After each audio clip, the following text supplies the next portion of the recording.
Wow. All right, we are back with another session of the Ode Chronicles. And this might be, for me, the most exciting session because we are back with Sarah Moore, who has just returned last night from her run at Big's Backyard Ultra down in Tennessee. And she did amazing. I'm sure all of our people listening or watching, I should say, were following you because if they weren't, that's just lame of them. But yeah, you did awesome. Congratulations. You Thank were, you. yeah, cheers. I got nothing but cheers. Got my crew here with me too, which is pretty Yeah, cool because we've spent a lot of time together over the last week. And yeah. So you yeah, got Andrew, who is your husband, on your shoulder there, and then Lauren Zenz. Thanks for yep, joining us, you guys. And welcome. yeah, so we're here to talk all about Bigs and how your experience was. I know for everybody who is following it, I was lucky enough to get some updates from Andrew throughout the whole weekend, and it was extremely exciting, as I'm sure it was exciting for you guys. Um, but it we got kind of the overview of it, and we're here to dig a little bit deeper on how it went for you, Sarah. So, I guess with that being said, let's first talk about what Bigs is, because I don't know if we really covered it last time.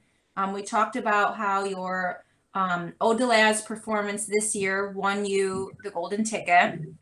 You got selected for Bigs at the selection was a little bit different this year, and the process, the format of the race was a little bit different this year. So I guess can you just kind of give us an overview of what the ultra looks like and how did it differ this year from the previous years? Yeah, so Bigs is basically the World Series of the backyard. Um, the and this year it was the World Series slash the Olympics of backyard races. Um, because of everything that's been going on, we all couldn't meet in Tennessee because 70% of the field is from international locations and they wouldn't be allowed to travel. So it became a satellite event with all of the nations hosting their own individual backyard races at the same time um, and broadcast simultaneously as well. But the difference is instead of having 70 to 100 people line up to start, you only had 15 from each country. And it was really neat to have been selected because the roster was stacked on the U.S. team at least. And Mm-hmm. basically, you're lining up with all of the elites and the pros that we read about and watch YouTubes and fangirl over. So to be named one among those guys was a huge honor. And you go into a backyard race not knowing how long it's going to end, but you go to that one, and that one's going to go and go because you've got the best Mm-hmm. of the best lining up, and they're not going to quit. So same format as the Ode, but it Yeah. feels like a bigger stage or a little bit more of a serious competitive um, atmosphere. Mm-hmm. And normally it's an individual last man standing, like you said, same as the ode. But this year, because of COVID, there was more of a team element to it. Right. So this year you got an individual winner if you were the last one standing, obviously, but then each yard you scored or you completed counted towards your team's total. So there was an opportunity to have a team champion. So that encouragement or that incentivized working as a team, not trying to get your teammate to quit so that you can end up ahead or on top. You wanted the entire team to succeed. So the collective work or the collective energy and rooting for each other and kind of feeling sad when you lost one was kind of cool because it added that team spirit to it. Yeah, yeah, and that was pretty much exactly opposite of how you would feel if you lost somebody in normal circumstances. Oh, thank Right. God, one more down, and however many to go, right? So I guess, and I mean, I guess we should just say, you know, right off the bat, Courtney DeWalter, I'm saying her last name right? Did I say that right? It's Dew Walter, actually. DeWalter. Okay. Dew. So Yeah, she the was Dew. our last woman standing for the U.S. team, and she got the assist from Harvey. I'm blanking Lewis. on his last name, Lewis, right? Harvey Lewis. Um, but then Sarah, you know, you were up against some famous, I guess we can call them famous ultra runners, and there were people dropping left and right, and you were still running. So, how did you feel as the I guess the newbie, you know, and you're not famous, now you are, right? But you weren't famous going into this.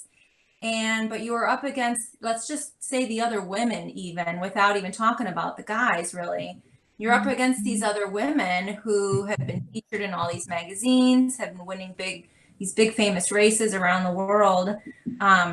What were your feelings going into it? Oh, I was peeing my pants, nervous, excited. I had dreams about them.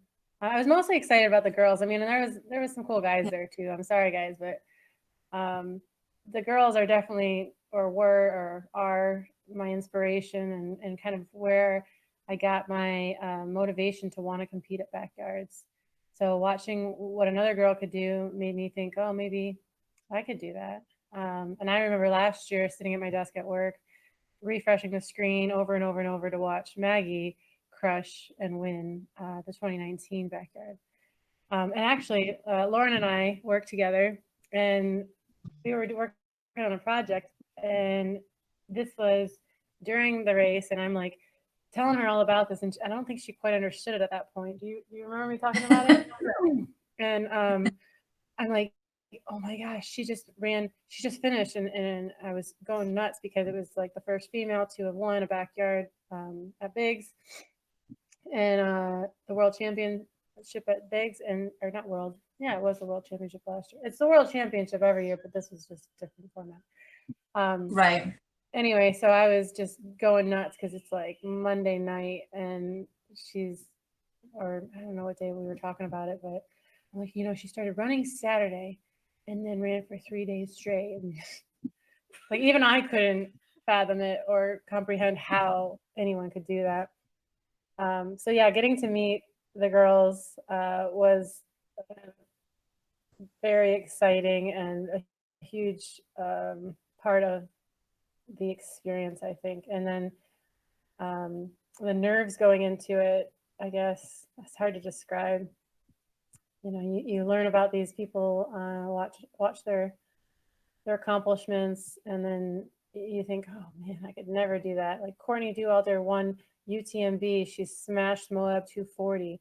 She's gone off to set, FKTs and US 24-hour championships, and like legendary. And who am I, right? Like you go in with kind of feeling like, well, because was total nobody. And like, who am I? What am I doing here? Do I even belong on this field with these pros, these elites? I'm just terrified because, like, what? I hope I'm not a huge embarrassment. You weren't. You proved that you were not an embarrassment. Like, but anything can happen. You could trip on a rock on the first lap, and it could be the most nerve-wracking thing is that this guy bought up everything in preparation for this. We bought a lot of things. Like what? Well, take it away. I knew I had a little bit of advice from Mike Dobies, who gave me some insight into what I would need. Big thing about it is it can get cold there, so yeah, you need the tent. And before you even turn up, there's tents provided, or canopies provided, 10 by 10s, but they don't have walls, so they suggest you get some walls. If it's windy, whatever, that's going to keep the weather off you. So I bought a new canopy with tents and a door, and I just thought, we're driving down, I'll just use our own anyway, because why not, right? So Yeah. it's a big event, let's enjoy it. And I've got nothing else to spend my money on right now, so I may as well get on the road. And then A cot. I bought a camping cot to keep her off the ground, because I didn't want to have to be lying on the ground and then to get up on the floor. So One Yeah. of the biggest things is you want to try and sleep as much as you can to be Yeah. able to go that many days. Yeah. So sleep is the key, and or at least trying to. So the cot was a big, a new thing. Yeah. Yeah. And then Did you then guys we had, have like a sleeping bag and stuff like that too? yeah, or? blankets and whatever. I Okay. put another mat on top of the cot and just made it as comfortable as possible. And Okay. another reclining chair that we've used before, so she had options. And then I had this gas heater, which was really, really nice. On the first day, really, we used it in the first night because it got a little cold, and we just lit that up. She could come in from the run, and that'll keep her warm, because you don't want to be sit there in wet clothes generally and getting cold, and then you go back out. It takes a while to warm up, and that can really be miserable. So you want to be you want to be as comfortable as much as possible. And then, of course, I bought these. Actually, Miko, I can never say it. Miko. Ruins it. Yeah, I always butcher his name. Every time. Chris, Yeah. sorry. I do too. I do too. Oh, he calls him Miko No, instead of whatever. Miko. Oh, I still can't say his whole last name. We don't even attempt that, but So anyway, he was showing off, saying, "Look, I bought these rigid tool chests. They're like the stackable and all that." And I'm like, "Okay, where'd you get those? I gotta get them." so went out and went to Home Depot and so the bought toolbox these. organized the running kit pretty well. So like all of your food, lights, batteries. And you got a limited space. You got 10 by 10. You need Blister to keep kit. it organized, Yeah. So and it's on wheels. I just rolled it down, and so we were pretty organized. Actually, when you looked at some of the other tents, they were organizing in the same way, and some of them had these Goal Zero battery packs too. What was funny is that we loaded up our van from like ceiling to floor or floor to ceiling, all the seats down except one, and it was just packed full of stuff. And then when we first show up, like we had this mound of crap, but nobody was set up yet. We were waiting for the tents to arrive, and I'm just thinking, oh my gosh, I have so much stuff. I mean, it would be horrifying if I don't make it very far. And this, having brought all of this gear, having acquired all of this, and then not getting to use it, so there was definitely some pressure that, I mean, it was only pressure I put on myself, but definitely nerve-wracking when you rock up there and you're the new kid and you're showing like you got all the kit, but do you have what it takes to deliver? So you don't want to go skiing with all the fancy gear and then fall over all the time and then wipe out. Yeah. Yeah. Or you don't want to be a run bunny or whatever they call them, snow bunnies, right? They look good, but they really don't know how to ski. So I guess Andrew and Lauren, Sarah kind of shared her feelings about going in, and being up against these, famous runners. And did you guys, you guys must have known about these other runners and from Sarah. What were your thoughts about her going in, and were you nervous for her? Oh, you can go. I just had to talk. So Lauren was equal, if not more, of a fangirl than I was, and she maybe made me more nervous because we're standing there and we arrived, like we were the first ones to arrive, right? Because we're going to be fashionably late by 30 minutes and nobody's still there. So we're waiting, or we're just hanging around saying hi to Laz and starting to unload our stuff. And then like, as if we were at Hollywood, the Golden Globes, whatever those crazy awards where they have the red carpet and the limo pulls up and then the spotlight's on and the camera crew. And all of a sudden Courtney gets out of the car and like, oh my gosh, she's beaming. And we're like, oh.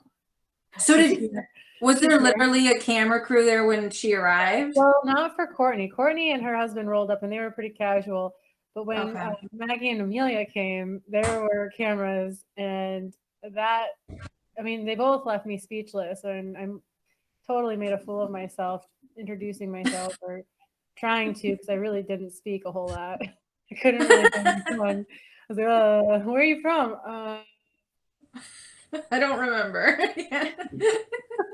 Right, like, can we start over? Well, I mean, like we would spend hours like sitting together watching these videos of like Courtney and Maggie on YouTube, you know, conquering the Tahoe 200 or these big races that they're in. So then to see them in person was so cool, and to see Yeah. Sarah interact with them and, you know, get to have conversations and get to know each other, like that was really cool. I mean, it is stupid because they're totally normal. Yeah. Like, they're just like you and I. But you put these idols of yours up on these pedestals, and you're nervous. You're like, I hope they like me, and Right. don't say something stupid or embarrassing, which I'm known to do. I'm pretty good at that.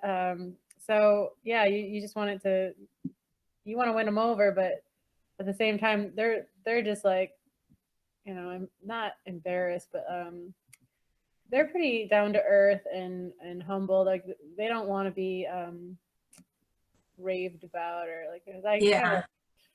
I kind of maybe compliment them a little bit and make them uncomfortable, but I had to get it off my chest. Right. I'm a fangirl. Like, oh my gosh, I love you. Like trying to act natural, but really we're freaking out. And Courtney Right. said hello to me. She goes, Sarah, and I go, Courtney. And she goes, hi. I'm like, hi. And then she's like, well, I don't know if you shake hands or whatever. I'm like, well, I kind of just want to hug you. She goes, we can do that. I'm like, really? Okay. Did you And then we linger hugged. too long? What? Well, no, it was worse. I like got my hair trapped in her sunglasses, and then I ripped them off her face, and it was just so embarrassing. Oh my Yeah, God, it it's like was a bad. movie. Yeah, it was so. I'm like, oh gosh. I'm like, I'm trying so hard to be cool. She's like, it's okay. You're cool. And she's like so calm and like nonchalant about it. I'm like, I'm such an idiot. Meanwhile, Laura and I in the background just giggling because I'm also fangirling. I'm like, oh, that's got me. Ah, and she's like, I know. What do I do with my Right.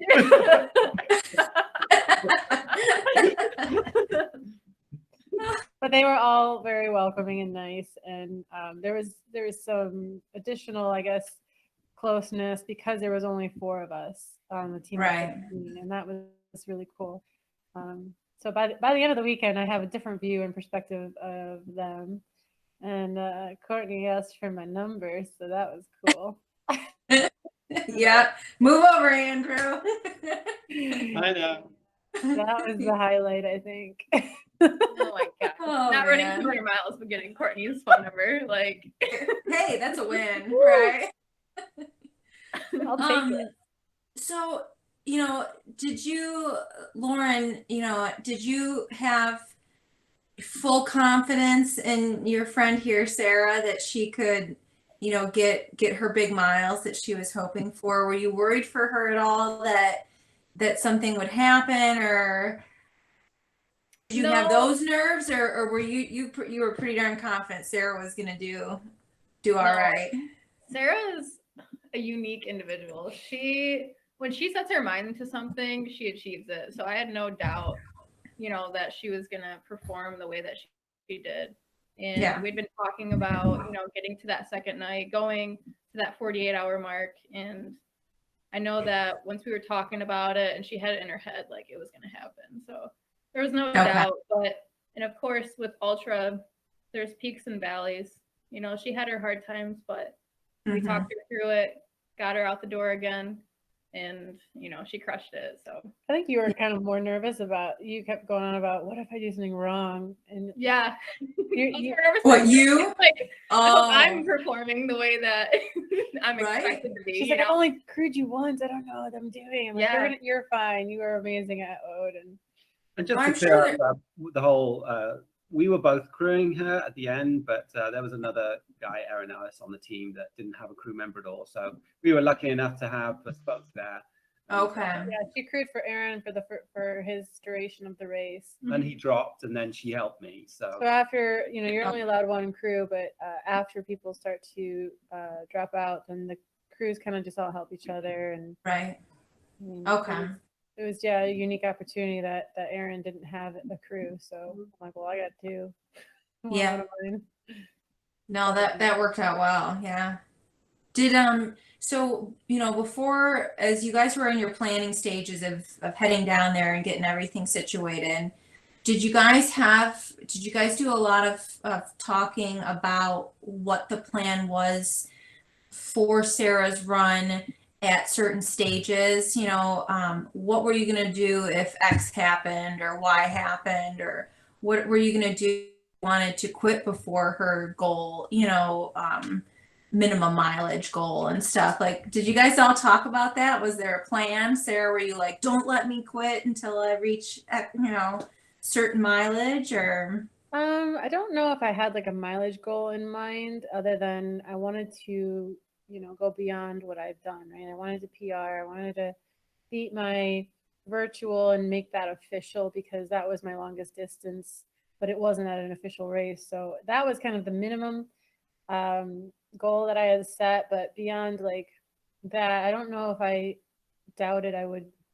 I mean, other than injury or something that I couldn't foresee, we had a really good routine as far as how every lap I would come in and I would change my shirt. I would get a new vest. So I had 4 vests oh, okay. pre-packed and ready to go. So that kind of made it easier on him, so he could cook or do other things rather than worry about refilling my pack and getting me back out there. Mhm. And then the shirt changes were really important, because I get really sweaty, and when I get wet, I get chafing, and then my skin falls off, and that hurts. And Yeah. so that's caused me to, fail in the past, or at least cause issue. So to stay dry was was really important. And so doing that, I think I knew, because we had worked out kind of what I needed to do to prevent issues from creeping up that would cause me to, come in the way or Mhm. or hinder me. I think we had a pretty good system worked out, and gave him time with having the 4 packs pre-packed to focus on other things. And then I knew that even if he wasn't there for some reason, I had what I needed. What else? I don't think I really, other than saying, okay, at this time of day, I might want to eat this, or having the food organized, there's really not a whole lot else to discuss. Okay. Did you guys, so, you got down there, when did you get down there? On Friday? Yeah, I mean, we made a little trip of it. We got down there actually Wednesday Oh, okay. late. Stayed just outside of Nashville, and then bought the last few items of food. There's I think I sent you the picture of a grocery cart. Yeah, you did. So a lot of the food we prepped or that we were able to bring down, we did with the cooler, fancy little cooler. That was another one of the purchases. Was that the Yeti? Was that the Yeti cooler? It's sort of like, it keeps stuff cold for like 3 days. The ice didn't melt the entire time. I think it's more of a fishing one, because Yeti don't make them. They're like, it was 110 liters or something. It's really big, and Yeti don't make them that big that I could see. Oh. And yeah, even if they did, it would be probably 5 times the price. So this one was something I knew I had to be able to keep things cool, and won't have access to power. So it's just all these little things you need to think about. So we brought he was able to bring a lot of the food, but then the idea was to assemble it rather than cook it and then put it in containers and then try to warm it up. Yeah. We were just going to cook it on the site. So that was another, I guess, improvement to our system. Okay. So we had to pick up a last few items on Thursday and prep and shop or whatever. And then Friday we showed up to set up the camp. Okay. Or the tent. Is that the first day that you met Laz then? Was on Friday? Tell me about that. Well, because I mean, he's famous too, right? And he's a unique character. I mean, there's the Barkley Oh, Marathon yeah. documentary where you learn how unique he is. You know, it's just kind of quirky. He comes across quirky, at He least. totally is, and from what I've read about, like in the races and everything I've learned about all of like, Barkley and the way he, I guess, carries himself, he doesn't waste his time getting to know people. I think that I don't know that he doesn't respect, and I think he's selective a little bit, and I think that's good. So I did he waste his time getting to know you, or? Well, like from my from watching him, I guess he makes you earn your way in or earn his respect, and so I wouldn't say that when I walked up on Friday that I had it because I had done nothing to earn it yet. And it's not necessarily about going there and doing the most amount of yards. That isn't necessarily how you earn his respect. I think it's being committed, turning up to do a job. If you haven't I think he's old school, like when it comes to how he sees people or sees life. Yeah. If you put forth your best effort, then I think you've earned his respect. If you go out there and he doesn't like excuses. He doesn't, he's not gonna really take it easy on you. He wants you to push. He wants to create a challenge so that you can realize your own greatness. Is kind of what when we talk to the end is he's just setting the stage or allowing people to go and test themselves. And if you're not showing up there and you don't really want to see what those dark places are like and to push to a new level, then you shouldn't be there. You don't waste his time because he wants to. He's like a good coach. He wants to demand the most out of you, and I think that's intimidating and but awesome at the same time. I respect it. So did you talk with him on that first day? Yeah, so when I walked up, he was actually laying rocks in a pile. I don't know how to describe it other than at the start finish, there's like piles of rocks. I don't really know what they did other than maybe they held down the what is that blowy uppy thing?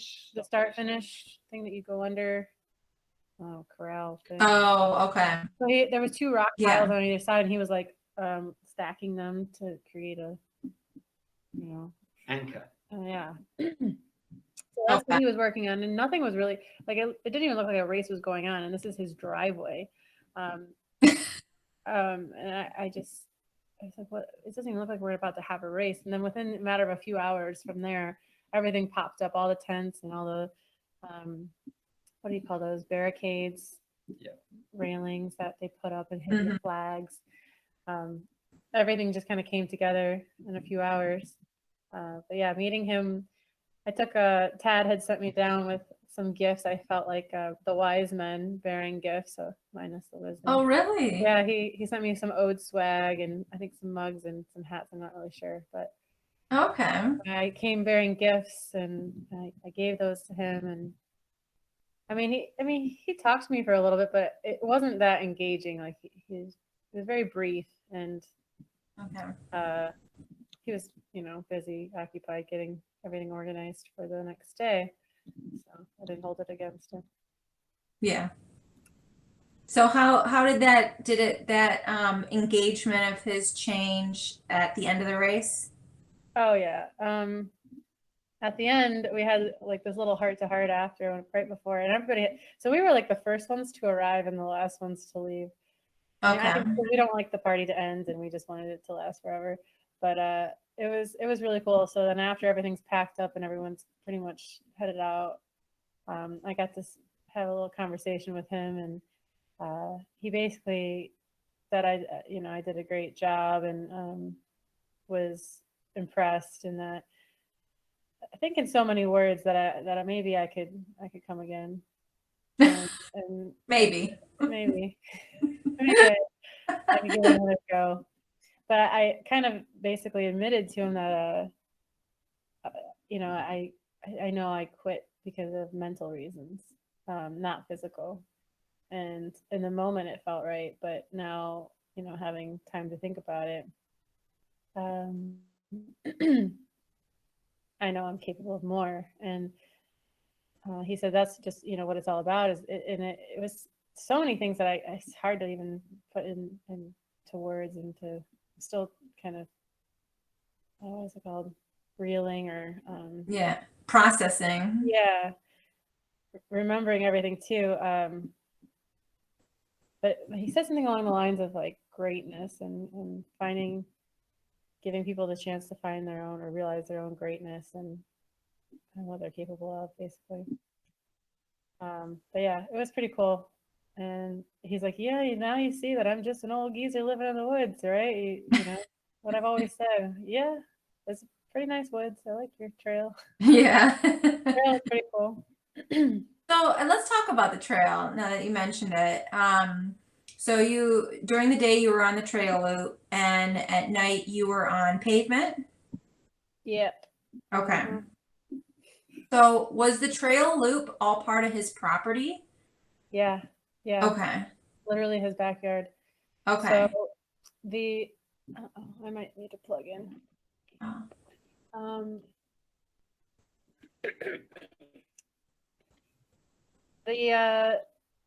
The trail is similar to our Holly Loop. Oh, okay. It's about 500 feet of gain, I guess, in total. You have to do a little out and back road section in order to get onto the trail. Okay. So you go out his driveway, down the road a bit, and it's down this steep hill. Then you turn around this cone, and you have to go back up it, and then into the trail. Okay. So that first little section is not fun after a few goes, because it's kind of like going up the gate and touching the gate and turning around, but Yeah. it's a bigger hill than the gate hill. Okay.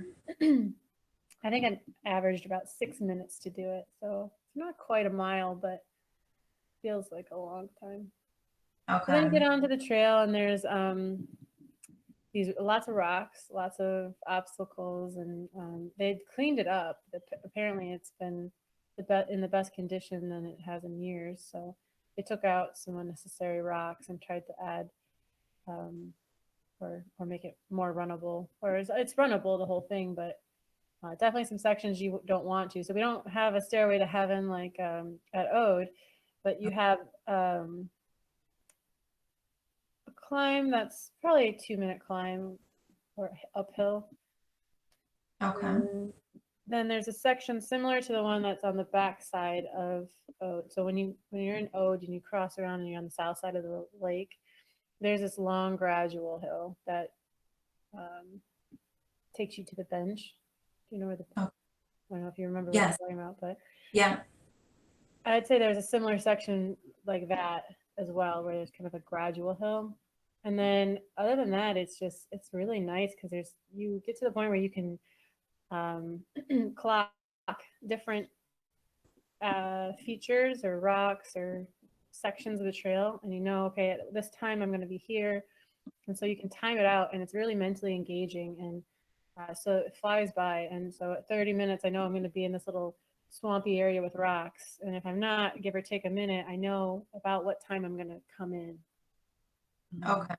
There's some caves, there's a V3, you hit that about 19 minutes, whatever. I saw that.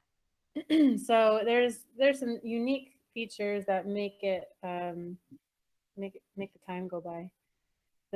The road, on the other hand, is awful, and I'm typically a good road runner. Flat is not a big deal to me. I kind of like it, and Mm-hmm. I struggled or worked at getting better at elevation and climbing. So coming from that background, I would have expected the road to be easy, and I maybe underestimated it and thought, oh, flat road. I heard it's flatter than Ode, because the Ode night section is really hilly. Yeah. So I'm like, well, if I can do the road at Ode, then I can do the road at Biggs. But the road destroyed me. What was it about it that destroyed you? It's flat, and it is long, and it is dark, and it is lonely. and never ends. It felt like it. I mean, when you're tired and it's dark and you've got nothing to really look forward to, at least at Ode, it was so dark you couldn't see where you were going. Like I could turn. I like to run without my light, and so when you can't see what's ahead of you, you can't see the hill. So even though the Ode is hilly, I would turn my lamp off so I could just not see the hills. Mhm. And then it's curvy, and then there's trees and stuff, but mostly in the Biggs Road, it's wide open. You can see that for a country mile. Okay. There's like one light that is like a street light that you can see, but it just keeps getting further and further away. You know, you mentally try to set your eyes on something and then like reel it in. Like, oh, I see that. I'm gonna run to that post. When you get to the point where where you're too tired and you want to run walk or something, you try to break it up and say, I'll run to that post and then I'll walk for 10, 20 steps. I don't know. Something to just keep you moving. And honestly, on the road, you kind of want to break it up with walk breaks because otherwise you'll go too fast. So Right. you do kind of have to pace yourself and find those sections where you will walk or get into your rhythm or pattern of walking. Yeah. But yeah, the road was bad, and being a smaller field, you didn't have, and everybody plugged in with what do you call those things? Earbuds, headphones. Oh, AirPods Yeah. or whatever. Yeah. Okay. Everyone's like plugged in, listening to their own music. There's no one Wow. really talking. So it just kind of got really lonely. And So I don't run with earphone, whatever you call those. yeah, so that's different because at our rate at Ode, you're not allowed to have any of that, right? I think at the night section you can. I think at Oh, the okay. trail you're not supposed to because you want to be able to hear people. Okay. You're not really allowed them on the trail in the day. But you can have Okay. them for the road. So they didn't have their phones though. They just had a music player of some sort. Or Oh, were they allowed to take were you allowed to take your phone out? Yeah. Oh, you were. Okay. So I was actually the only thing that kept me going was that it was I would read my messages or try Oh, to okay. and that gave me a boost. But then that would last a loop. The hardest loops are like right before sunrise, that like 4 to 6 a.m., 3 to 6 Okay. a.m. maybe, which is really dark, and then your body wants to sleep so bad during that section too. So I think you're the most fatigued, you're struggling pretty hard, and then Especially if you do two of them. Right? Yeah. I can't even imagine. I can't even fathom what your brain was thinking when you're like, I'm gonna go for another night. Like, oh my, I can't even imagine. you just don't But you don't think that far ahead. You just yeah, think really short term, and you just take it one at a time, and you try not to think about where you've been or where you're going. You're very present, and yeah, that's something I learned at Ode 2019, and the whole stay present, thanks to Claudia. yeah. So You that guys translates did to a lot of different things too. You know, did you so three get to preview the course before like go out and do a trail loop before the actual run started? So like Andrew and yeah, Lauren, did you know what the loop looked like and what she was gonna be doing? that we went out for a run. You guys went out too? Okay. Yeah. Okay. Yeah, we went out first, and I was actually surprised how technical it was when quite a Okay. lot of rocks to like jump over and roots. And I was thinking Tap dance. Yeah, tap dance through the root. I was thinking Okay. that's going to be quite difficult after a day or so. So Yeah. and we went out with Aaron as well, and we wanted to get into his head because we were wondering how he was going to want to be crewed, trying to figure out what he wanted, how he wanted to be crewed, because everybody does it a little bit differently, and you try not to force your ideas on them. You want to listen. So it was nice to just get that background and explore the trail a little bit, and see Yeah. what Sarah was going to go through over the next Yeah, I'm sure. I think that would be important for you guys to know, like what she was dealing with out there too. So, and they said that the U.S. course was probably one of the most technical courses out of the other countries and stuff that were competing. Like they kept saying in the Facebook live feed, how easy of a course Belgium had, and it was just like the perfectly groomed trail, and so I Yeah. do think that, the consensus was that the US had a pretty technical trail compared to everyone else. Yeah, it's funny. That was a lot of the conversation around camp too, is that if they were all on the same field, it would be a lot different. Yeah. But looking at the competitors and how Courtney came in and how Harvey came in as well, it wasn't the trail that stopped them. It wasn't the technicality of it. It was the tiredness that Harvey succumbed to. So Yeah. does it make that much of a difference whether you're on flat? Because if you're on flat, you're using the same muscle groups over and over again. Whereas on Yeah. this, you get a little bit of a difference. So who's to say what is the best That's course to true. run on? Yeah. I wrote it. I had to go back through, and Laz had posted, I think it was just today on Facebook, he posted a couple different spreadsheets that he did, and I was looking at the overall leaderboard. He's got everybody's times for all their laps from all the different countries and stuff. And Sarah, you were 15th out of, yeah, that's crazy. That's so awesome. Like I am sure, I mean, you guys all expected it because you know how awesome Sarah is, but I I'm don't know sure if I you really expected you blew some people away, I think. Yeah, myself included. They did not see it coming, and we did hear Lauren heard in the she was going past these tents, and some of the other competitors are like, who is this girl? Coming out of nowhere. Were they were talking about her? Yeah, I was eavesdropping at like 2 a.m. It was great. Yes. Half crew, half spy. Yep. Awesome. So they were impressed. Were they intimidated? Did they sound intimidated? I don't think so. But no, it was funny to be kind of the unknown. Yeah. The underdog. She certainly. I told you they were going to be talking about you, Sarah. They were.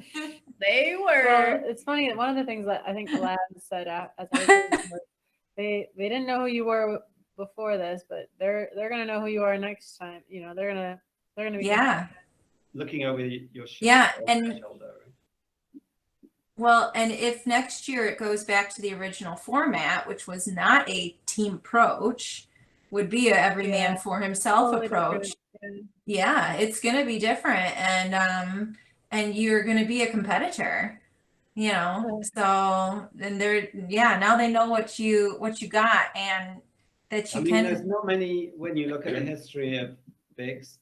Yeah. That was fourth distance ever. Yeah. So Maybe of women, I think, right? I think it's 12 overall. I mean, that's a very impressive record right there. And if she Yeah. can improve on that, then what can she achieve? I think Right. it's unlimited. Right. And now now you know what it's like, and you kind of go, what happened over there? just killing it. Killing the claw right now. Killing the She's claw. making fun of me. Nice. I killed it. Did it go down the wrong pipe? No, it's gone. She's just Nice.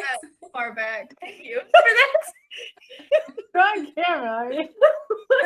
It's okay. Hey, you guys are allowed to, man. We're having It's fun. celebration time, right? Yeah, exactly. Thank you. I think it's great. Yeah. Yeah. Jeebas. So yeah, I was good to the last drop. I don't think I've ever had a White Claw. Now I'm gonna have to try one Oh my because gosh, I should be a spokes lady. right. That should be your sponsor. or something. Yeah. You'd be like, Fueled by. get to 48 hours. Aren't they low cal All though? night, Like and you then can't go drink another that night. during the runs. Wait, what? There are not enough calories though, right? Actually, it's funny No. you should mention that. Hundo. How many 100 calories are in your queue? 100. Oh, Yeah. We did try that once, but Mike Rowe should just drink White Claws from now on instead of all those gels and stuff that he was taking, right? it's Tailwind. Actually, it's funny because Maggie's a Tailwind, works for Tailwind or sponsored by. Or Oh, Yeah, they sort of okay. improve, right? yeah. Yeah, were you guys like snooping on what other people were eating, and were people snooping on what you were eating and stuff? And Yeah, for so sure. food is my area, right? So Right. I can tell you what I saw around camp. Okay, Now, yeah. a couple, for instance, Courtney came in and she didn't really have anything. They flew in, so I think Maggie, who had driven across the They country, had helped chips them. and stuff too, or like had stuff Oh. delivered. Right. So they didn't have, perhaps they weren't quite as well prepared as I was. Oh. Now, Olivia the blonde, he had the best setup, and his wife Sarah. Now they had a really nice setup, and I took some ideas from them. They had, like I was telling you before, they had this Goal Zero, which is the power pack, and they had a Vitamix, and they were actually mixing smoothies on site. which I don't Okay. have. And they're actually putting Tailwind in the smoothies. I'm probably giving away their secrets now. They're not. Oh. I can't say this, but Talking so you know, I got to talk slow because. I'm not having any trouble. So. All right, good. So, after our technique really is the first day, get the solid food down, and when it's hot or, warming up the second day, then you really have to switch to foods you can get down, whether that's a mashed potato or smoothies. So seeing that they had that set up as well, and that's the way they were doing it, and perhaps we could put Tailwind in our smoothies as well, was Oh yeah. insightful. But we were on the right track, and we're always learning and changing it up a little bit. Yeah, I think I would change a little bit next time. I'm going to experiment more with other liquid fuel. Okay. Because Did you use any liquid fuel this time? No. Besides No. the smoothies and yogurts are pretty. Okay. The Huma gels occasionally. I had a good variety of things, but they were all food. Okay. They were not like a mixture with water. It was Okay. so I might try that, but I want to train with it first before I Yeah. switch over. I think mostly I want to try that because traveling, unless you're driving and you're able to bring all of this gear and cooler and stuff, it's hard to bring it all. So we went shopping and filled up a grocery cart, and Yeah. that's nice to have when you can do that and you can cook on site. But I mean, realistically, it's not always feasible to do that. So relying on the liquid calories might supplement or be a good thing to try. You gotta try McDonald's fries. Courtney, no, seriously. I saw a picture of her eating fries, or somebody eating fries. Yes, McDonald's fries. I actually went out on, I think it was day 2, and I made a McDonald's run. And I got, Okay. the order was like 3 large McDonald's fries. So, and I'm like, who's this for? And they're like, it's for Courtney. So I'm like, oh my God, I'm going to go to McDonald's for Courtney. Like, this is really Did you take real a right now. picture of you with all the fries? Like, Oh, I should have. But I thought that was kind of crazy, like these elite runners, like they're eating McDonald's. Garbage. Yeah. Well, that's like, smart though, because it's super high calorie though. Yeah. I mean, one large McDonald's fry, isn't that like 1,800 calories or something Probably. crazy? Is It's it super. really? It's pretty high. Yeah. I don't think it's a problem when you're burning 30,000 over 3 days. So Right. But it's hard to find those foods that are that high calorie. You know what I mean? Like, Yeah. you can't eat enough yogurt to equal one McDonald's fry. Like Right. you'd be eating an entire tub of yogurt, like the big mega jug. a big part of being able to keep going is getting the food balance right. You've got to have I think you can process about 300 calories an hour, so you can't miss a meal. You have to have it. Yeah, the eating is just the job. Yeah. Tell me about your bathroom breaks, because I can understand. Well, I mean, don't tell me everything about your bathroom Don't break. even. Yes. Don't bring this one up. This is never ending. I got a poop joke. Oh my God. I'm watching the times, and the night loops typically were at least 5 minutes or 7 minutes faster than the daytime loops. For you and for almost everybody else too. People were, there are times improved at night because it was easier terrain or whatever. But I can understand like, okay, 24-hour run, yeah, you maybe got to use the bathroom like once or twice, but like when you're running for 48 hours and then some, like how many times did you go to the bathroom? Well, Or do you just like absorb it all and not go at all? No. Okay. No. Okay. I love talking about poop, and that probably appalled my other teammates. Well, but they people ask, like, how do they go to the bathroom? I don't know. Usually, well, it was pretty nice setup with the porta potties right at the start finish. Like you go out the corral and they're right there. Okay. But yeah, I went quite a few times. Stuff definitely starts jostling around, and your body's kind of like, what is going on? And you're eating a lot. Yeah. So stuff starts to move around. It's inevitable, right? And it's sometimes unfortunate when you're out in the middle of the loop and there's nothing you can do about it because you're not allowed to use the woods because You're not? No, because Laz says his dogs will roll around in it. So you're not supposed to do it out there, but I will admit that on the second night, there was a lap that I was on the farthest part of the out and back, and I had to, well, let's just say I had to change my shorts when I got back. Oh, no. Well, no, I did it on the side of the road, but Oh, okay. Okay. I was not gonna hold it anymore. I was just like, screw this, I gotta go. Yeah. And the leaves, unfortunately, were holy because they had, fallen and they were crusty and dried out, so they didn't work so well. Did you have But I don't regret it. It was totally worth it. Stuck in your butt when you got back? No, because my fingers went through the leaves. Oh God. Okay. Yeah. They weren't. Like an interview. It was a question that I was just like, I mean, I know that. So it was funny because I was joking with Laz after. I mean, I would assume that people were going on a trail, but no, when I got back from one of my laps, it was one of my fastest, and I went straight for the porta potties. And Laz goes, "It's always your fastest lap." I told him a joke too. Okay, is it clean enough to tell? Clean enough. It's not really a joke. Well, it goes. As long as there's no swear words in it. It's actually not really a joke. It's more of like a fact. So, did you know that when you say the word poop, it's the same motion your bumhole makes?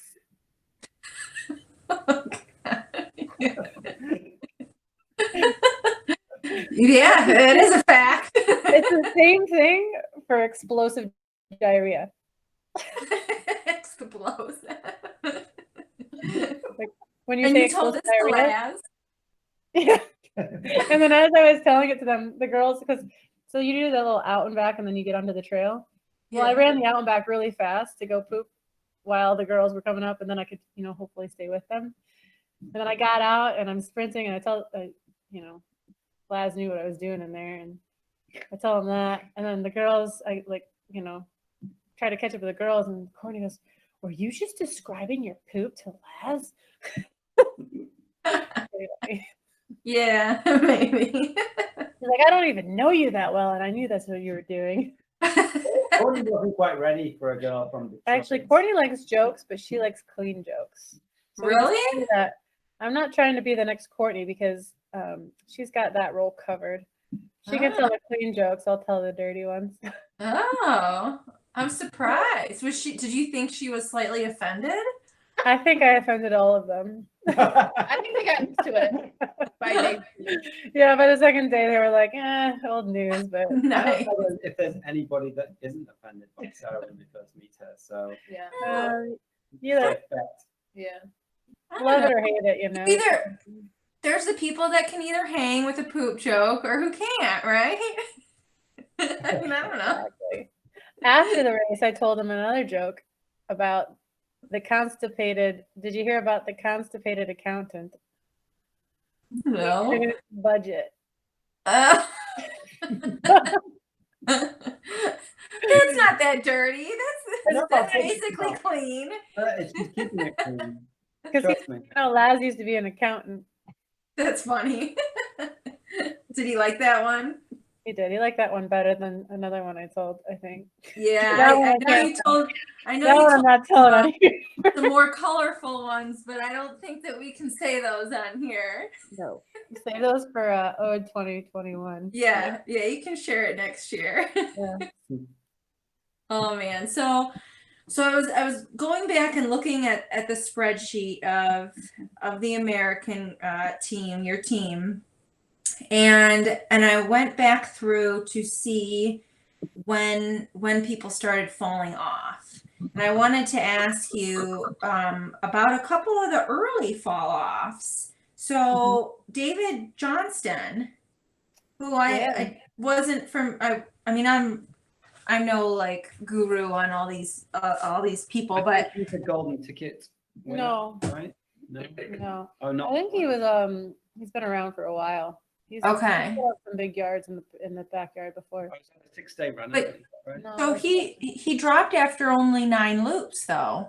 Is that yeah, right? I don't know what happened. He was having just not his day. Okay. He also, I think I talked to him before, and he hadn't really been training. He may have not been, and I forget exactly his reason, but Okay. I'm surprised he can't. I mean, well, I mean, I don't want to make any judgments, but I was just surprised, and I remember, I think I texted you guys on the group chat that you had going. I don't know if you saw it or not, Sarah, but I was like, did somebody just drop? Like, it's very early. I thought it was really early to see someone drop, and I was curious if he had an injury or something like that going in. no, I don't think so. He was just pooped Yeah, out. from here it looks like he's similar to Joe Fair. I'm sorry if I don't know David that well, but What's that? he does these long runs over distance like a 6-day or a 5-day, 3-day, whatever it may be. But he does it over several days. But this format is different. I think in the past he got some 40 number in the 40s, but this format takes no prisoners, right? If you have a bad loop, then you can't predict how you're going to feel on the day, and perhaps this just it's a tough course, a tough format. So Were you guys surprised as the crew? Were you surprised to see somebody dropping that early? not really. Okay. Not to say necessarily who was going to be dropping early, but Anything could over a happen. race or more, you always see people drop that you don't expect to drop, whether their stomach is feeling unwell or they have a muscle cramp. In some way, one way or other, it doesn't take much to make it a bad day. Okay. Sarah, how did that first drop? Did that affect the team mentality at all? No, I don't think it affected the mentality so much as starting a man down. Yeah. Like that was harder, I think, and not being able to fill the spot. The 15th runner spot, you mean? Yeah, losing Wardian so late in the right last minute was pretty tough, and basically Laz is like we're down 24 yards already by having one person out, and he maybe could have done more than 24, but right, at least minimum of that, and there would have been a lot of people that could have jumped in, but Laz wasn't going to just let anybody run. I was wondering why the spot wasn't filled, because you saw, like, was following the Facebook, basically all the updates, and there were tons of comments after he announced that he was dropping, wasn't going to make it. Like, can we fill it? Can we fill it? And He wasn't yeah, just going to throw a consensus body was in. no. He said, you know, it's you need to have someone in its place or in that spot that he deemed qualified or worthy or had the credentials to do it. He wasn't just going to Yeah. say, "Oh, Andrew, put on a jersey, go." He wanted someone that You'd have gotten ran some back yards though, right? Oh, for sure. Yeah. Orange. Yeah. So yeah, so when David dropped, you guys went another, let's see, he dropped at 9, and then the next two, Chris Powell and Joe, I don't know how to say his last name.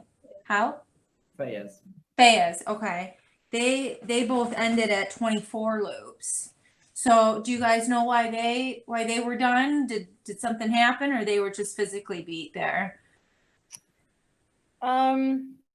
I know Joe doesn't like the trails. Uh, He's a indoor track, 600 miles in 6 days runner. okay. Even before we started, when we were talking, he's like, I would do road all day, all night, but he doesn't enjoy the technicality and the difficulty of the trail. Okay. So he finished that first night loop, and then was like, no more. Yeah. Okay. And then Chris Powell, I didn't get a chance to run with him or talk to him very much. I know he's from South Carolina, I think. Okay. And Is that the golden ticket? I think he probably did 24 for his golden ticket. Yeah. So I don't know what was going on with him, but the night can beat you up. Beat me up pretty bad. Yeah. Plus, they've always said that the O Trail is very technical, and obviously the backyard, Big's backyard is very technical, and perhaps the course that he'd run on before. It was flat. Oh yeah. So flat. Chris said I think his was on a golf course and it was mostly flat. Okay. But, Okay. It definitely didn't have rocks and roots and probably all that other stuff. yeah, it can be pretty intimidating if you're not used to it. Do you feel like the Ode Trail course prepared you well for the Bigs course? Oh yeah. Okay.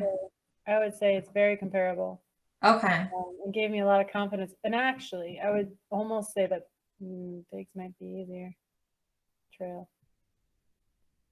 Oh, really? Okay.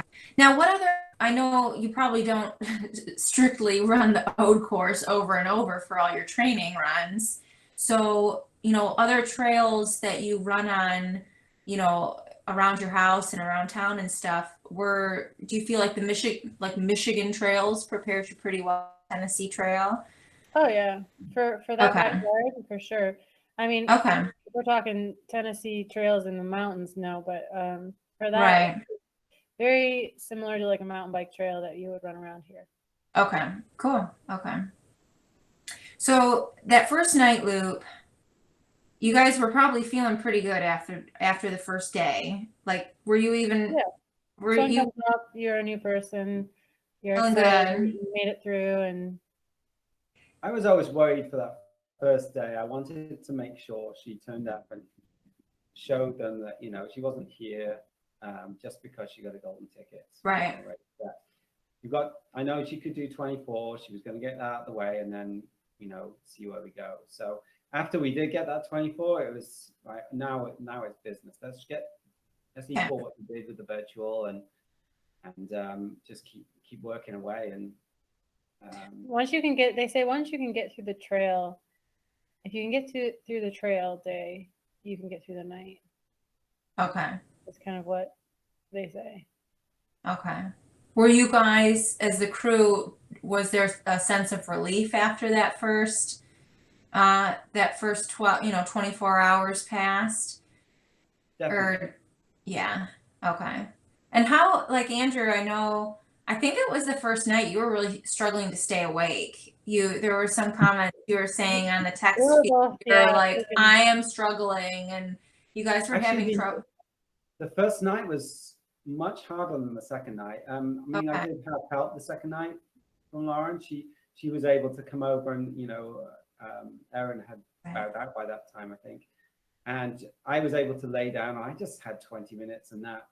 Or no, I didn't. Right. I had probably more like 2 hours, but anyway, I came back out refreshed, and then Lauren went down for a rest, and I don't know. It was probably the sleep I had there that helped. But yeah, the first night on my own, it was difficult. Yeah. I think the first night we got like what 10, 15 minutes total. Yeah. And then the second night we would go 2 hours on, 2 hours off. Oh, okay. So, we were getting much more sleep the second night, but we were also More tired. exhausted Yeah. that Right. we didn't want to be, tired for Sarah. We wanted to be on our A game. So Yeah. that's Yeah, how you we can did get it. to a point, sure. Can you stay awake that long? Yeah. But it's the hardest sitting around for one. Right. So if Sarah's coming into the tent and you're not really with it, then that's unhelpful. You may as well not be there and let her grab Right. stuff on her own. If I'm just getting in the way or making wrong decisions, it's more frustrating than anything. Right. Or not being enthusiastic either. You know what I mean? Like Yeah, Exactly. yeah, you exactly. probably needed to feel a little bit of energy, coming back in and Yeah. yeah. Did you guys sleep at all the night before the run? Did you Really? go into the run with good sleep? Okay. I was kind of worried like there would be some nerves there and you'd be like, half awake all night long Actually, with I had excitement. the night before the race, I had this dream about the race. I don't know, it's kind of a theme. I always dream about the race. Usually it's, showing up late or some sort of like catastrophe related to the race. And I'm so glad when I wake up because it's not real. So this was similar. It's happened. Dream about the race and something goes wrong. It was with Courtney, and I dreamt that we made it through the first lap, but then we were chatting away so much that when we heard the whistle for the 3-minute whistle, the 2-minute whistle, we were somewhere too far away from the start corral. All of a sudden, we needed to go like down this hallway, down these steps, around the corner, and for some reason, I couldn't get to the corral in time and got DQ'd after the first lap, and I was just like so bummed. I'm like, what? I didn't make it past 1 yard. This is ridiculous. I was so ready to go. We were just talking, and I thought we had time to get to the 3-minute bell. We had 3 minutes to get to the start, and she's like, oh well, it's okay. In my dream. So then we ended up deciding we're going to run anyway. So we're like, well, let's just keep going. And Laz doesn't want to let us. Whatever, screw it. Let's just do it. And so on one of the initial laps when we're getting to know each other, I was like, Courtney, I dreamt about you last night. And she's like, what? I was Don't worry, it wasn't that good. I was gonna say, did you tell her? Oh yeah. I had other dreams about the girls actually before Yeah. the race. Not the night before, but leading up to the race. Like one where they were a foot taller than me, and I was so intimidated by them because I'm usually a pretty tall girl. Yeah. Tall for a female, I guess. But yeah, they were like a foot ahead. I'm like, oh gosh. Why you going to be so big? Gosh, I think we can all figure out what that probably meant. Yeah, I felt really inferior. So yeah, it was really nice when I showed up and they weren't that tall, or they were equal. Right. Thank God. Relieved. And I was also glad to make it past the first yard. Right. You didn't miss any whistles. Mm. So No, did panic mode. you sleep? Did you sleep? Yeah, the the night- first night I slept really well. Well, not really, not well.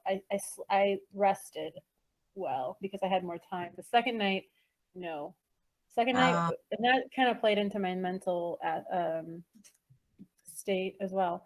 So the first night I was able to get in, I think with around 48 to 50 minutes. So I had like maybe 10, 12 minutes to do my thing, and I could probably rest for 5 or 6 minutes and just lay down, close my eyes, and just usually my mind was still going because I was still like, I need this and this and this, and I would tell him as he's telling me I need to sleep, but I'm like, I had a few minutes to just turn off if I needed to. Okay.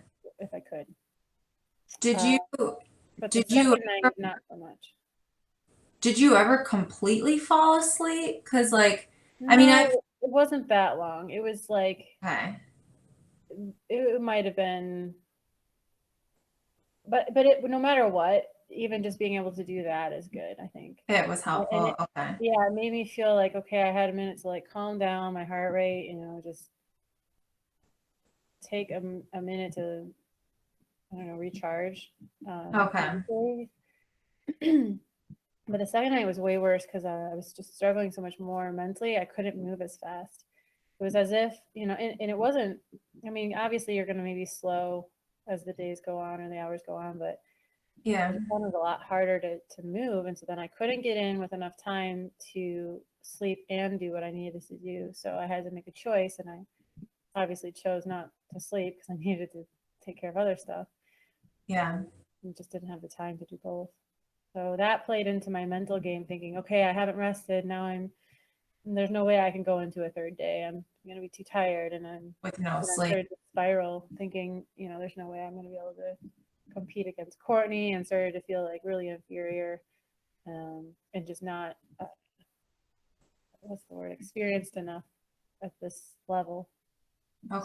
So I started to, Well, but you didn't necessarily need to compete against her. You know, I knew it was going to be her, and I was like, you know what "There's I mean?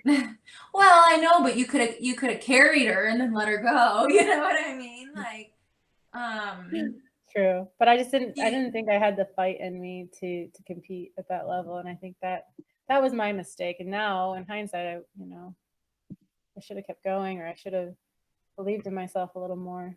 But I think we all struggle with our own insecurities, and when you're tired and you're fatigued, they get worse. They get way yeah. worse. Oh, yeah, yeah. When, you know, that second night when Sarah was coming in for you guys, were you trying to push the sleep more, or were you trying to push the food more?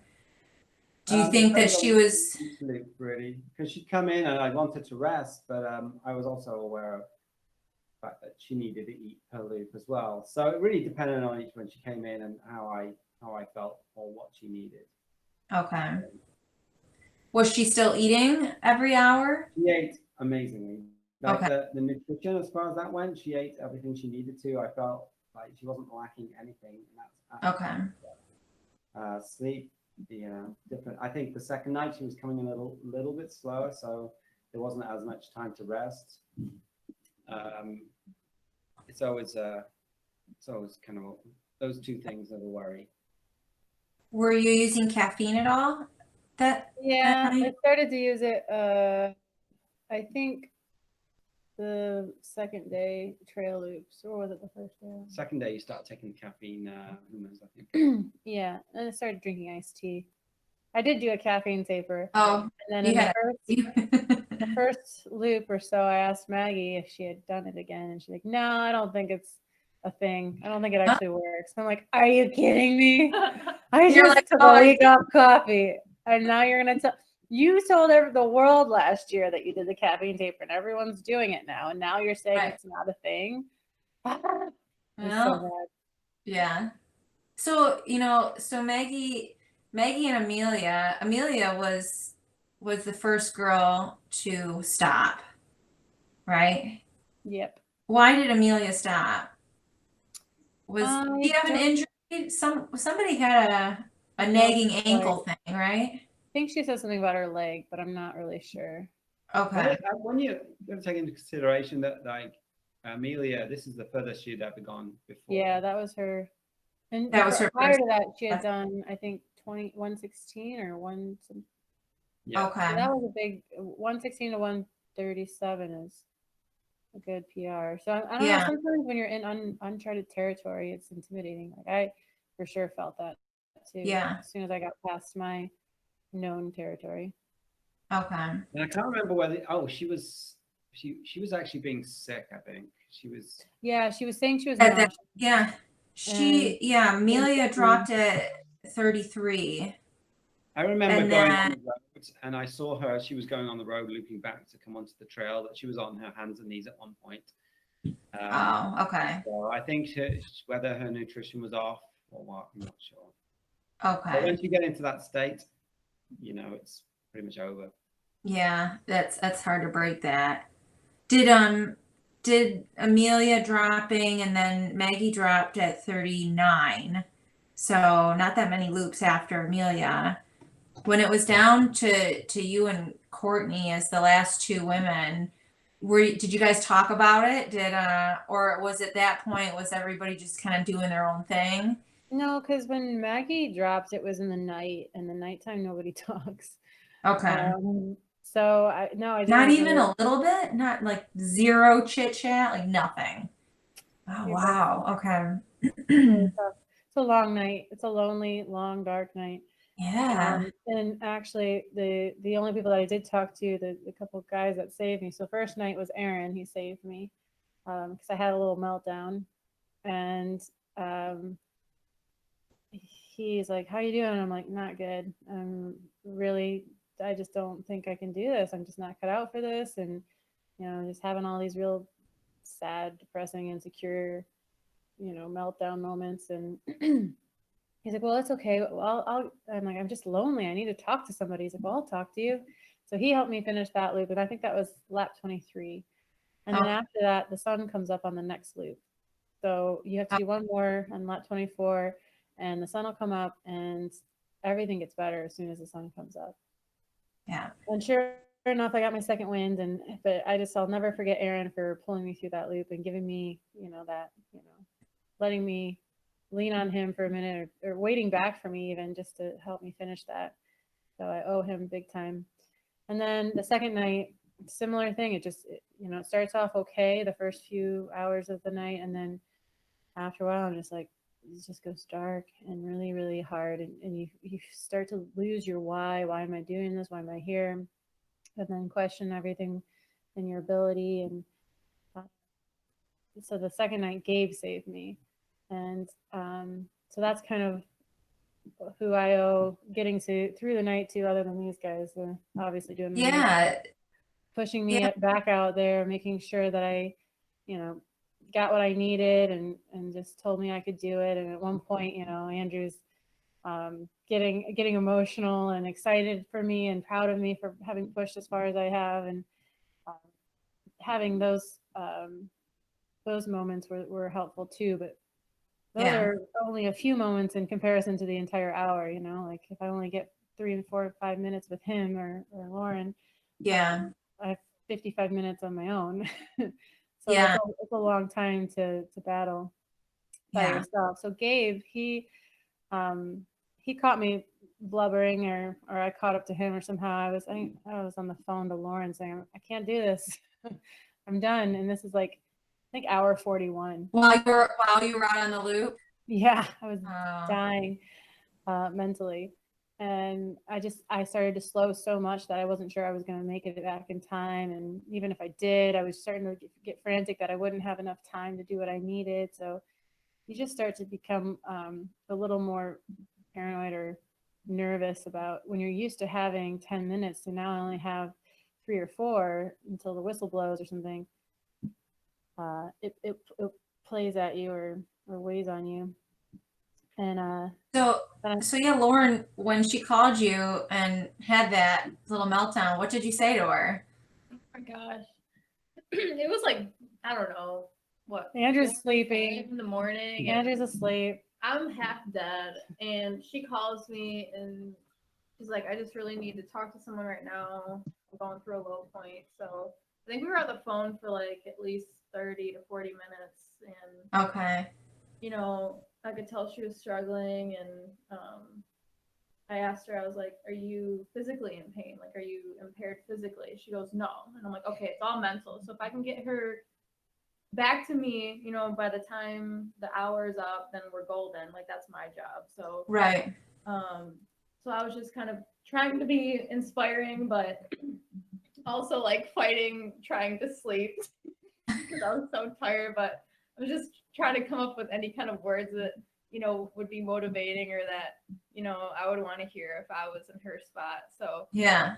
saying things like, you get to be here, there's other people that would die to be in your shoes, and, just kind of trying to amp her up. And Yeah. then, like halfway through the conversation, she caught up with Gabe. So I'm like, oh, thank God, like she's with someone, Yeah. that can get her through. And I was listening to them talk, and he was, you know, saying He encouraging was so things, too. wonderful. Like, Yeah. he's like, yeah, and just to know someone else is suffering too helps. I don't know why it helps, but it does. Just Yeah. the fact that he's like, yeah, I'm really struggling too. And then I think by him helping me, it helped him. So it gave him a Oh, purpose, yeah. or it gave him an incentive, and we both kind of picked it up and finished it off. And all of a sudden, it got better because then I knew I had a buddy out there that was going to help me get through the next hour.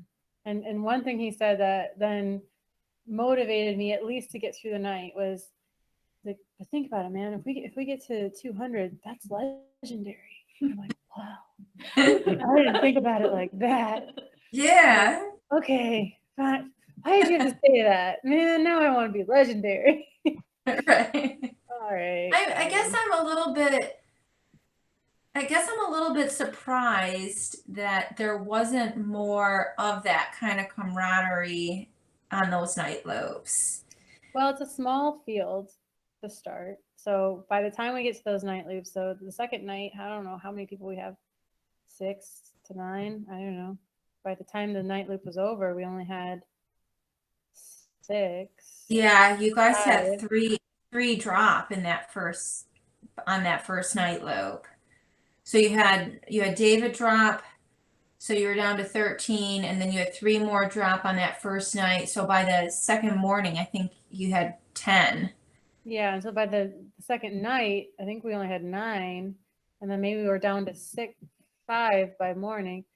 Yeah. So there's no. Yeah, You're doing all different paces. Not everybody's gonna run the same. Yeah. You know, the first night was more company, and I stuck with the girls at first till about like midnight. And then after that, they put the headphones on, and then basically from there on out, you're just kind of on your own. And I get that that's kind of what this is to test yourself and see how well you can do this on your own. But oh man, I just realized how much I need people.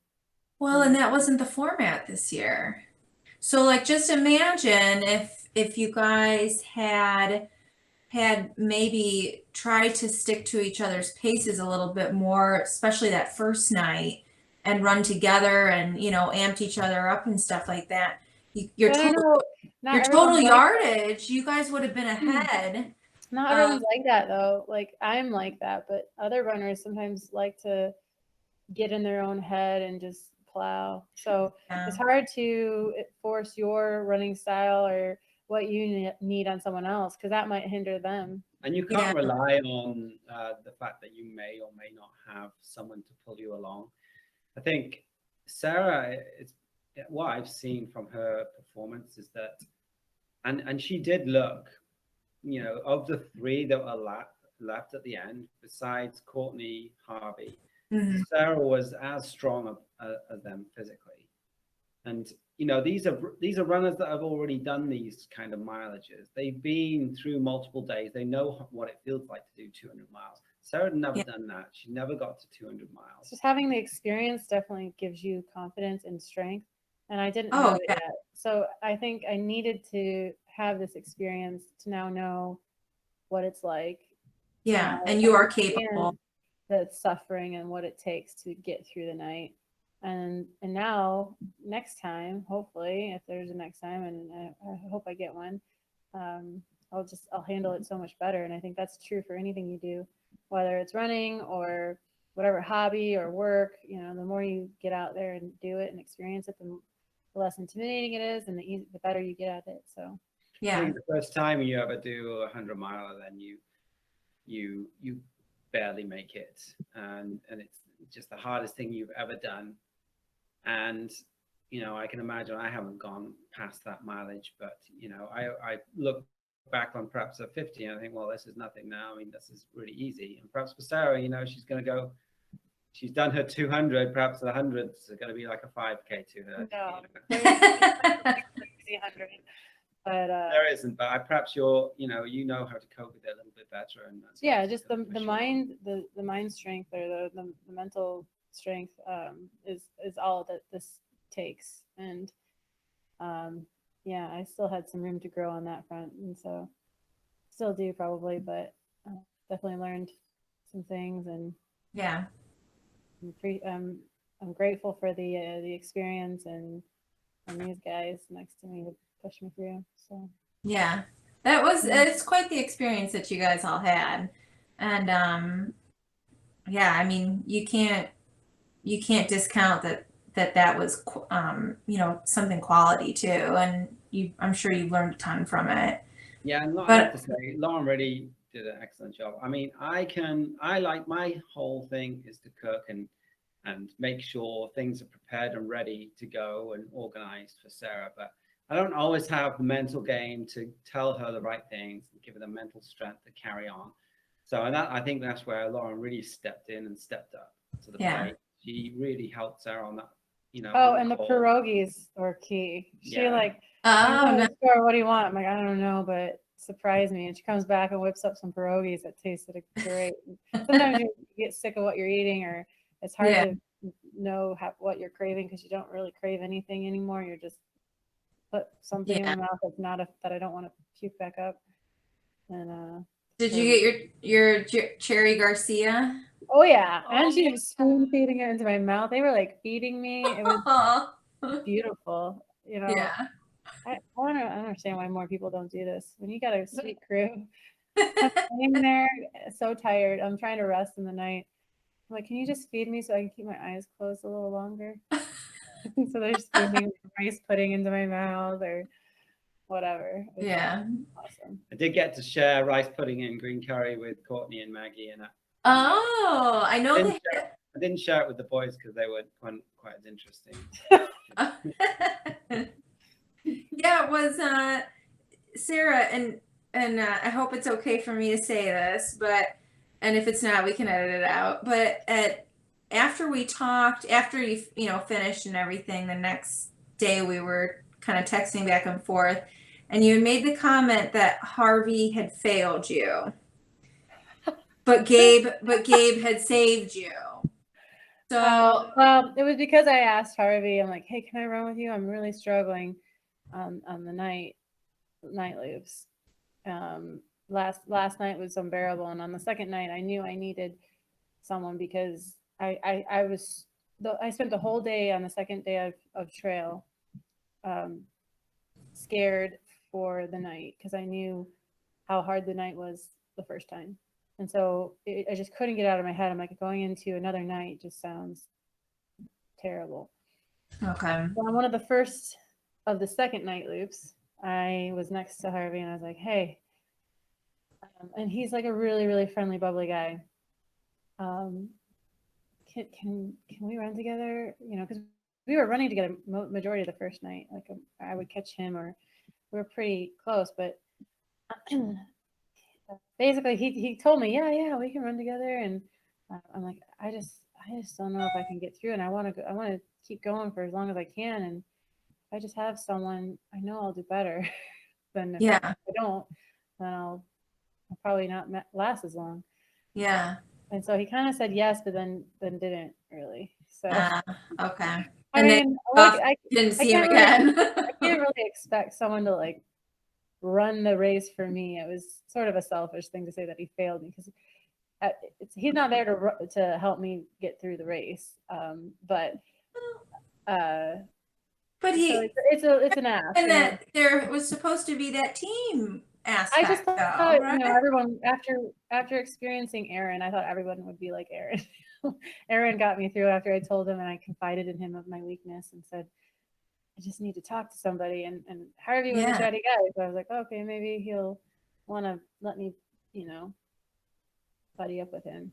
But it turned out he's like, well, I if you want to run with me, great. But I'm going to be doing some loops where I go fast so that I can get extra sleep. So they would try to, hammer the lap and then sleep for an extra few minutes. And I noticed that him and Courtney's they were pulling in it with like 15 minutes of rest. Yeah. So they were trying to power through it. Do you think you could have kept up with that? No. Not this time. I couldn't. But, I also, have it. Because that would have been, I guess that would have really backfired on you if you had tried to keep the pace of somebody that you could, you know what I mean? Right. That's why it's hard to match up with people unless they're like magically going to go as fast or as slow as you. Yeah. It's kind of impossible. And I learned that too. it wasn't anything. I didn't take it personal that he didn't roll with me. It was just Yeah. I was just feeling needy. I needed some help.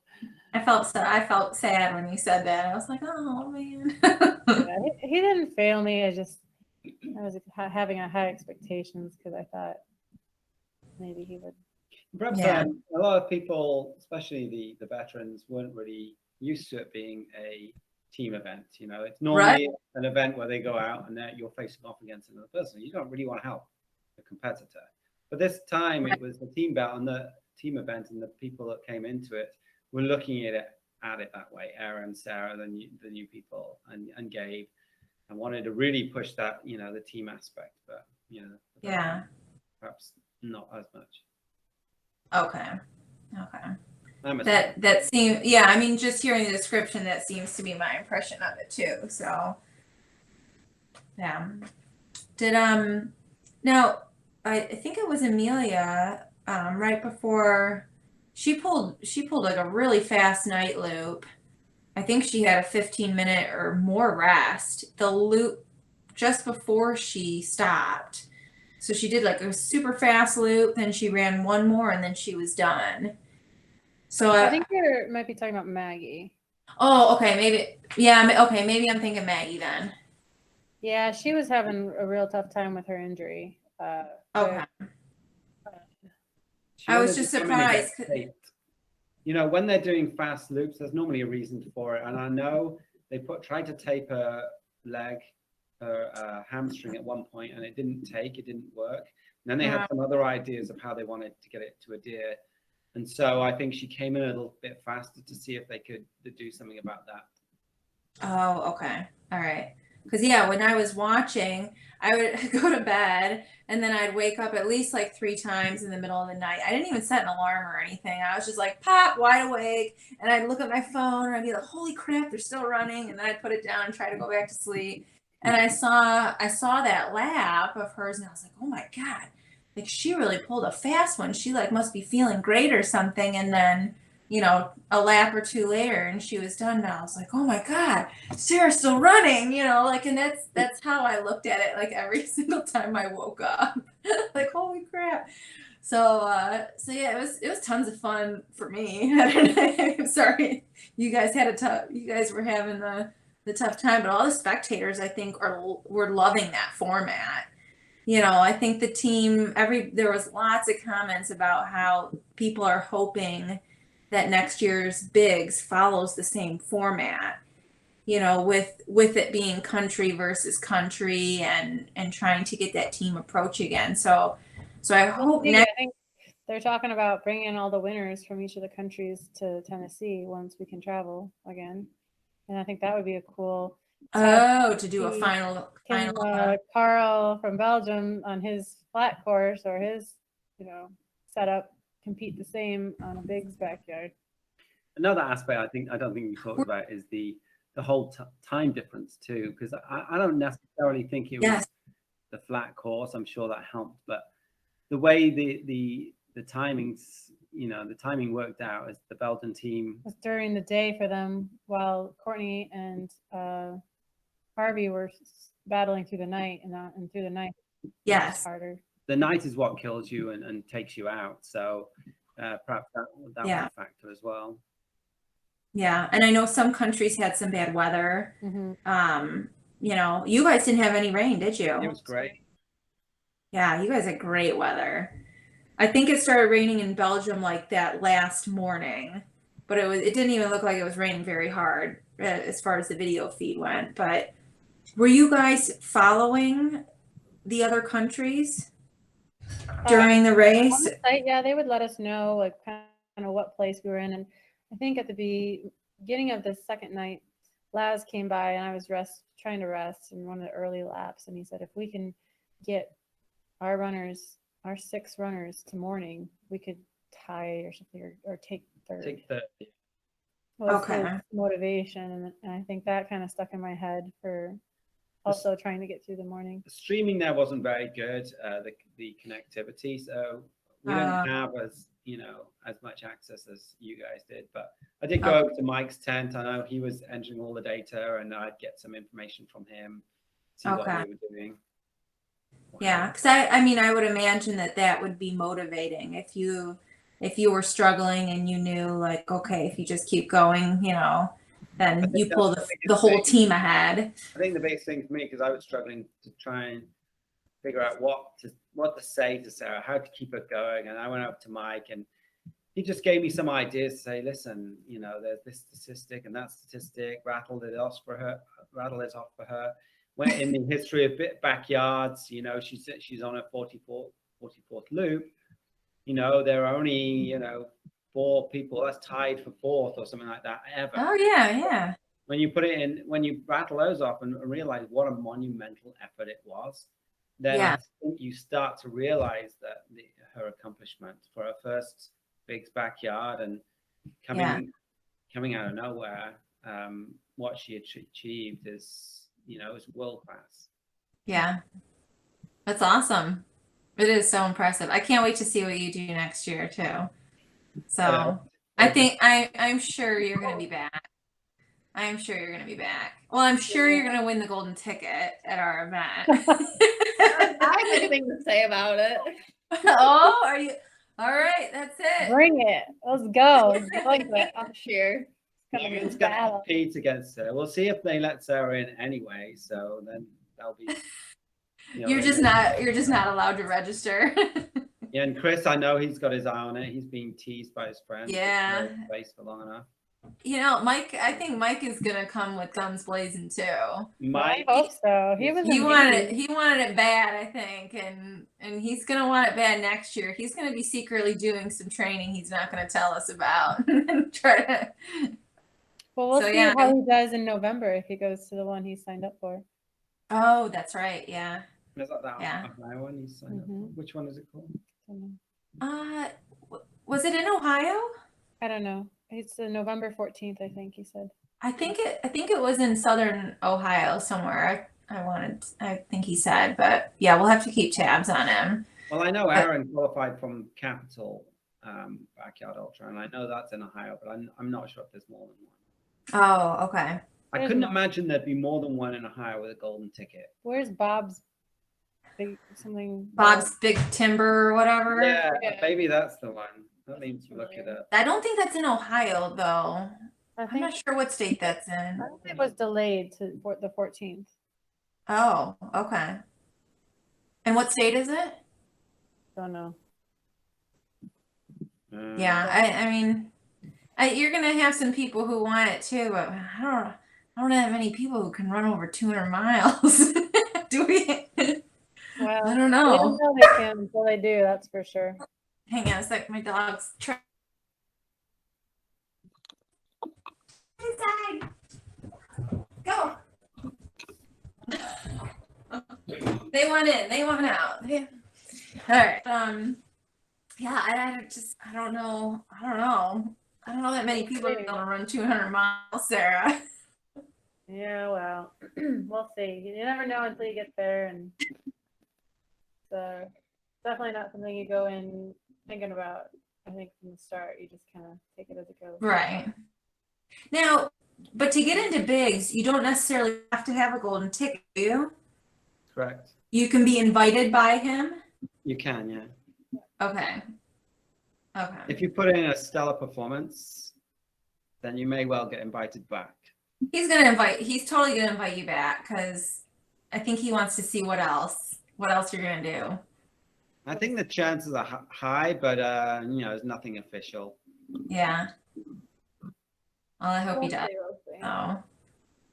I'm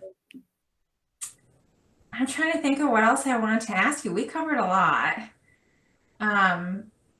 Are you happy with your performance, Sarah? Yeah, I mean, I am. I think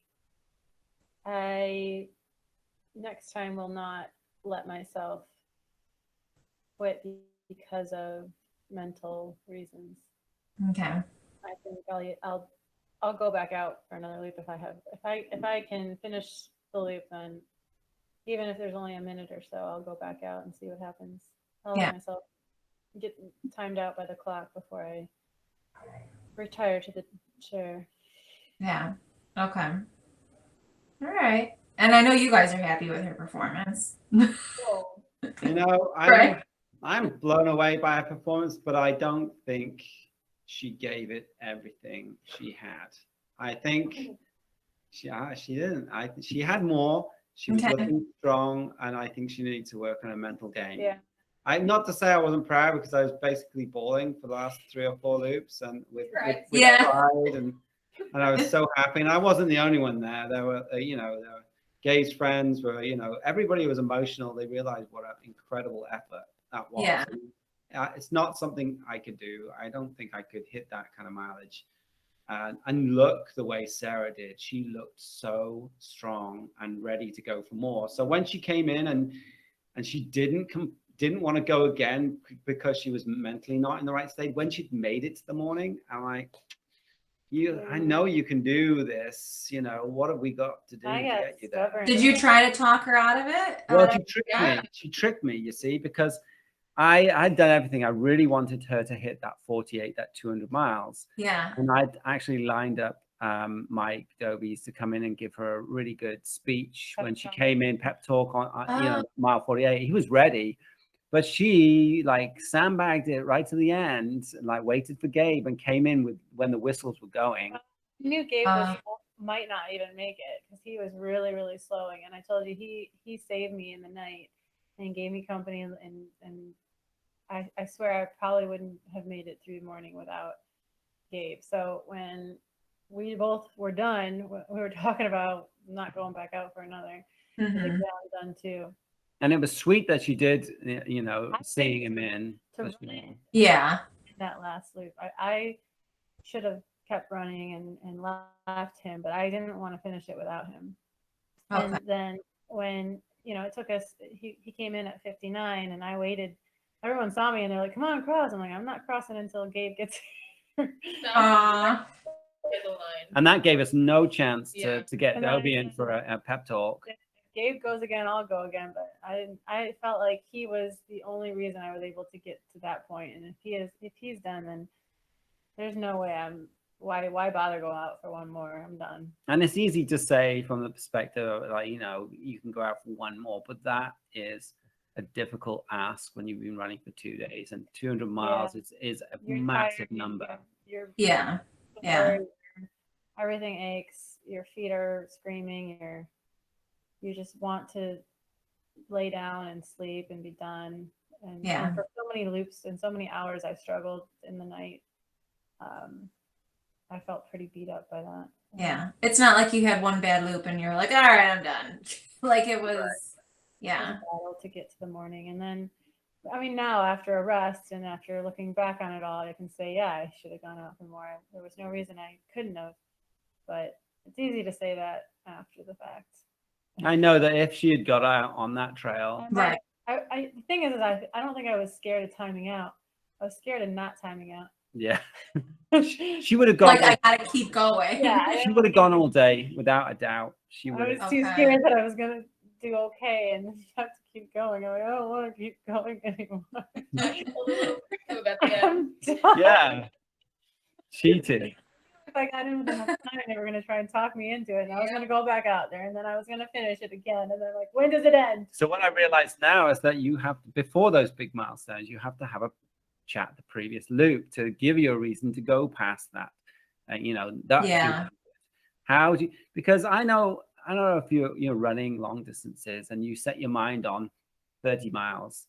There's no way you can do more than 30 miles. And you do the same for 50. Quitting at 28 or whatever. Yeah.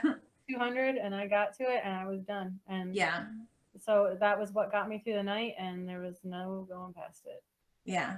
Not that day. So how do you keep changing your goal? How do you say now I want to set it to 220 and just keep going? And that's what Courtney was trying to coach me. She was like, you just can't think about a number.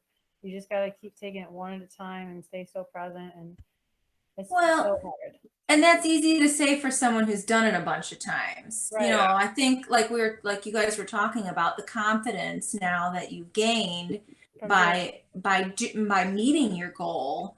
Now next time, you're going to get there. I mean, barring injury or anything that fluke happened, It's like as long as building a house. everything is dialed in, you're gonna get there. So yeah. So what's your next? What do you aim for next, or do you not aim for?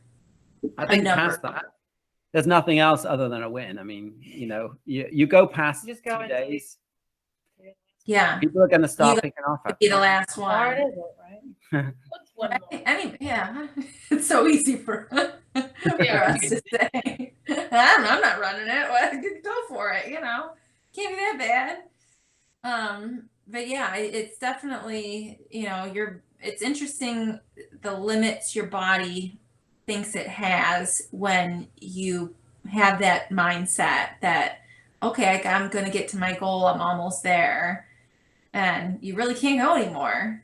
Mhm. So when you probably could, but the mind just shuts you down.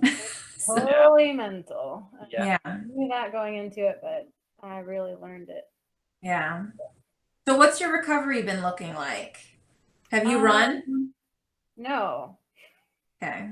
I have not run yet. I haven't done much other than drive home and Drink White Claw. drink White Claws. Yeah. Get your feet back to looking normal. I mean, Yeah. I Yeah, actually how do think you it's I a kind light of want to run, see your feet, but They're fine. They now. look good now. they're okay now. Okay. First days I had a double chin on my ankles, but Yeah, you look like a 9-year-old lady with congestive heart failure. Like I was like, oh, if I could just imagine like putting my finger on it and there being like this huge dent for a few minutes. Like, oh, God. I think she could I was go for a so- light run, but at the end of the day, I think you've got to it's good to take a little bit of time off, let your body heal. I know Harvey Lewis is already back out running. I saw something today. That's what I heard. Like he was driving home and he went for a run. Yeah. And are you sure? Could you do that? Yeah. But is it, should you? I don't Right. know. And why? Yeah. Why would you want to? Like, I don't know. I know, because I'm like a lazy runner. Like, once I've done something, then I just want to take the week off or something. Yeah. You're like, yeah. Well, I like deserve it. COVID came and all my races, most of my races got canceled. I'm like, I'm done running. Like, I Yeah. didn't run for like 2 months. And now I get to sit on the couch. Yeah. With your old hat. Right. Yeah. I wear it all the time. No, I liked your props to the ode.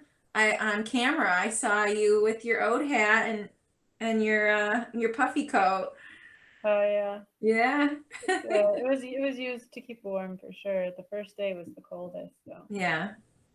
Did you get any swag? Do they give swag at this race? Oh, shirt. I got a That- singlet. Oh, where is that?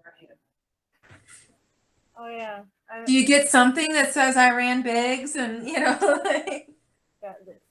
A little metal. Can you see that? It's too shiny. there's I don't know if the one. you'll have to take a There it is. picture of it and put it on the website. This one, take your hand away. Oh, there it is. Tennessee and the world. What's it say? Just one more loop. Yeah. And then on the back it says, it shows the start finish. There is no finish. There is no finish. Nice. That's awesome. Yeah. Yeah. Apparently it's- Swag is always It's real silver that you can cash in Antarctica or something. in Antarctica. Yeah, we didn't get it. It was their joke. It was their joke, I think. Oh, okay. That just went right over. Yeah, I heard it 15 times. Oh, really? Yeah. Although Courtney got a gold one. Oh, course well, she did. yeah. I guess she deserved it. Yeah, she did. So Courtney was on 68. She made 68 laps, right? Yeah. And that was her personal best Yes, for a backyard. Yeah. for backyard. And the 68th lap was a record breaking lap. No. Oh No? no, not on big. Not for bigs? US. It was the longest. So No, in the US they've got 68. The Swedish Right. guy, I'm not sure of his name. I can't remember. But he done 68. Johan Steele had done 68. The year Yes. Courtney was the assist. Oh, okay. Courtney's personal best and the US record. Okay. High. For the world. At the time, yes. At the At time, the time it was, right? Yeah. So, Until Belgium broke it. yeah. right. So did you guys, what was the vibe like after Courtney and Harvey finished? Was it like, It was pretty did cool. everybody just go to bed or did everybody? We were Okay. up till like 4 a.m. Okay. So like that whole day, even though I didn't run, I was up anyway. I should have just kept running. Yeah. She had a beer. We were all hanging out, just chatting, and that was cool. Okay. Yeah, And they did some interviews and stuff. I missed your Yeah. interview, Sarah. Do we have, Oh is it saved somewhere? I Like, hope not. no, I think they are going to start publishing all of those interviews in the Zoom feed. So, Okay. I mean, the first thing they needed to get out was the spreadsheet with all the results. yeah. That I believe that's going to be coming. So I've been told. Okay. Yeah, because that was what you were interviewed at like 2 a.m. or something. 11. Oh, was it earlier than that? Yeah. I remember I woke up at like 2:30 and then I saw Tad had posted it and I was like, oh man, I just missed it. But it was only like a screenshot of you on the interview. I couldn't actually Yeah. get to like. I was not expecting that. And it was, so I don't really know what I said. What did he ask you? I don't remember. Oh. I was very sleep deprived and a few claws deep. Yeah. So, We'll all have to go back and rewatch it because I'm having. Yeah. I mean, I don't know. He was asking a lot of similar questions, but Okay. He didn't ask about how many times you pooped, did he? No. No. Okay. Yeah. Good. All right. We got that I lost count. exclusively right here. Carry the one. How many times did I- Carry the one. The one that well, I guess another thing that we haven't really touched on is that it seems to be a theme with these ultra races, whether it be Ode, you're at Ode and you just make lifelong friends and everybody's really fun. And it was the same thing at Biggs too. When we were just hanging out in the crew, chatting with all these famous people, they're just normal people and they're a lot of fun. We were hanging out with Courtney's husband the whole time, just chatting. He's also a software engineer, so we could just talk and geek out. Oh, okay. We were having a little drink together and just, talking like normal people that enjoy to be outside, enjoying what they're doing. Yeah. Yeah. Kind of neat to share that and sort of feel like instant friends, even though you barely know them and just you have a lot in common. So Yeah. Our new favorite friend, Tracy. oh, Tracy. He's Who's Tracy? behind the scenes media, Oh. and he was just he was posting for the US 24-hour team, and he put together those profiles. I don't know if you saw those for the US team as well. But I did, yeah. Tracy Outlaw. He's got the coolest name as well, and we love him, and we have, Okay. and we all have separation anxiety from Yeah. Tracy. Oh. a little family on site after the Yeah. many days, I think, am I following his photo? Is he was the one doing the photography? No. That's Howie. I think you're thinking of. Oh, okay. I'm following Howie on Instagram now. So I had to get all the good pictures of Sarah. I think Tracy took over Harvey's account while he was running. Yeah, he was posting for Harvey. Yeah. And Oh, okay. Gotcha. Yeah. Yeah, it was a great experience. Met a lot of people, and definitely will never forget any of it. Yeah. It was just so cool. So Do you think did you think you are gonna get anybody to come to Michigan to run our race? Try my hardest. It would be Yeah. so cool. Because we rave about it. I think that was what the interview was mostly about, was telling them about Ode. Oh, 'Cause oh I good. Okay. was comparing, or I think I was venting about how much I hated the road and how much it abused me.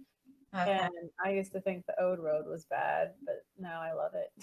And the difference is with Ode, it doesn't take itself quite so seriously, and we have beer kegs there for people to enjoy, and we have a party at the end. It's way more rowdy, and it's got the people that I need to keep me going. And I feel like Yeah. that's what I came into Biggs thinking it was going to be like, and it was nothing like that.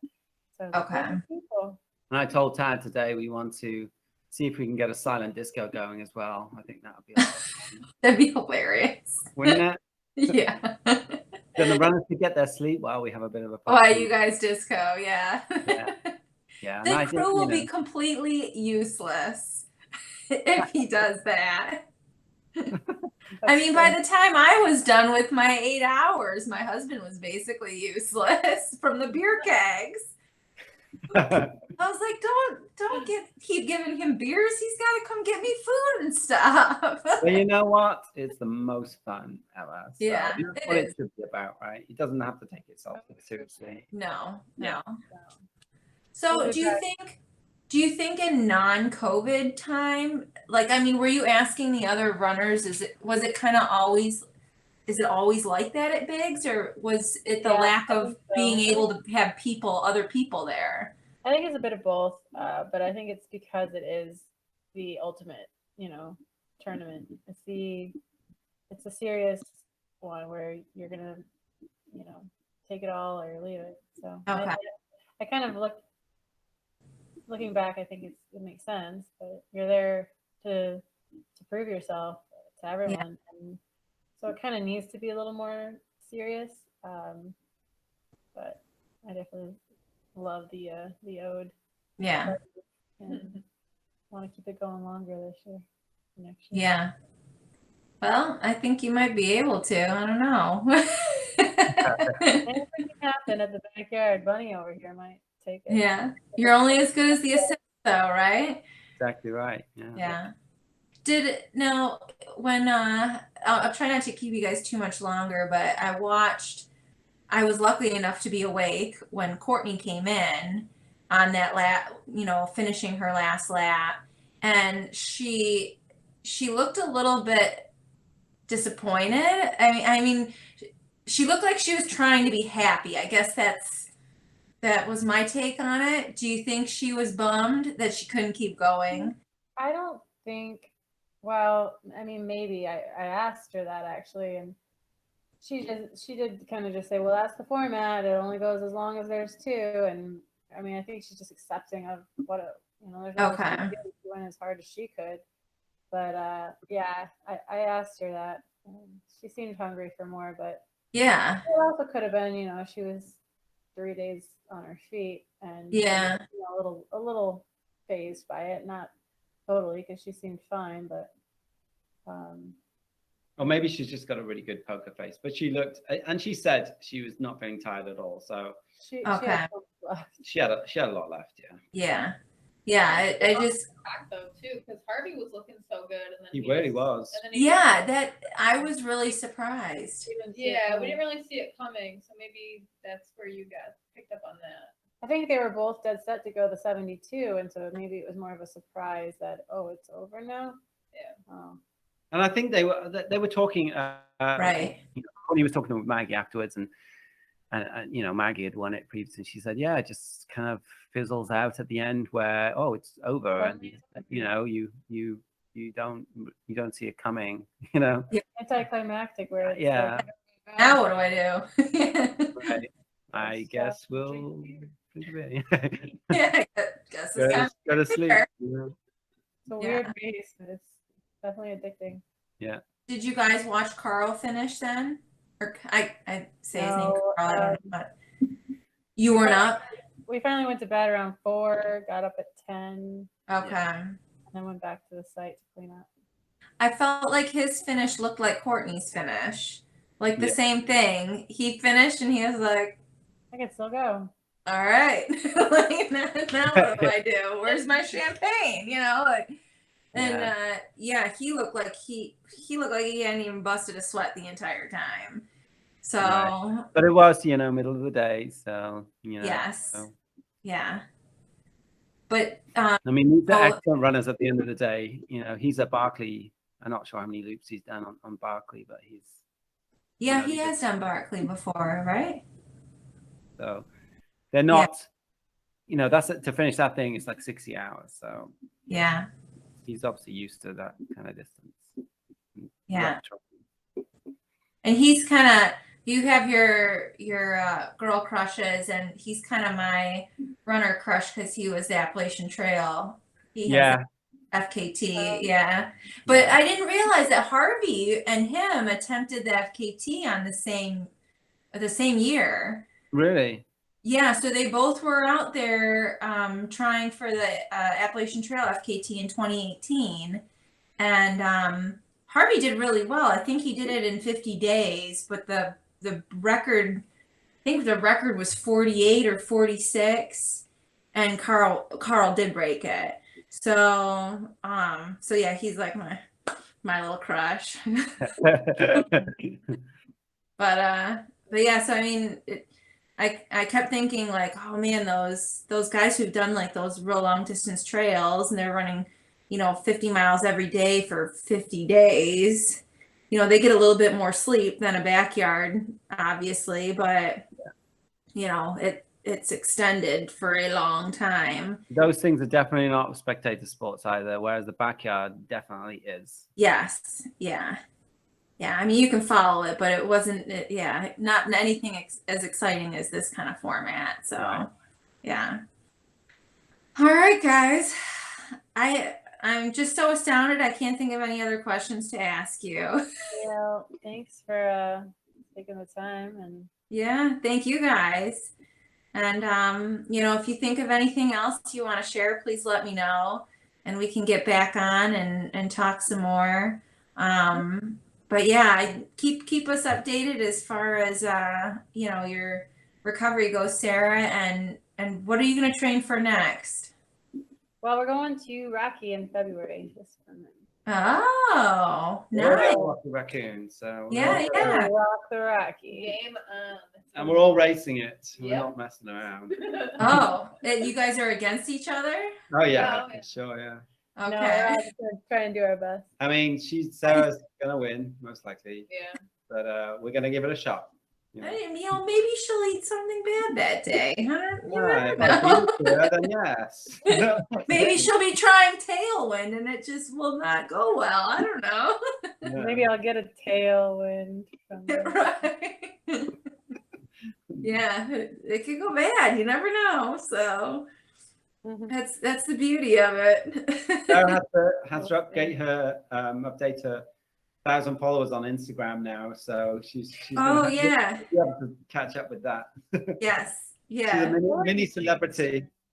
I love, and I've been noticing a theme in all the photos. First of all, that the camera loves Courtney. Let's be honest, right? How many pictures are there of Courtney on that Yeah. Instagram page versus everybody else? So, and then Well, he goes out there for like 20 hours longer than the rest of us. well, that's true. Okay, all right. He has a little more time to get photos taken. But the photos when they got all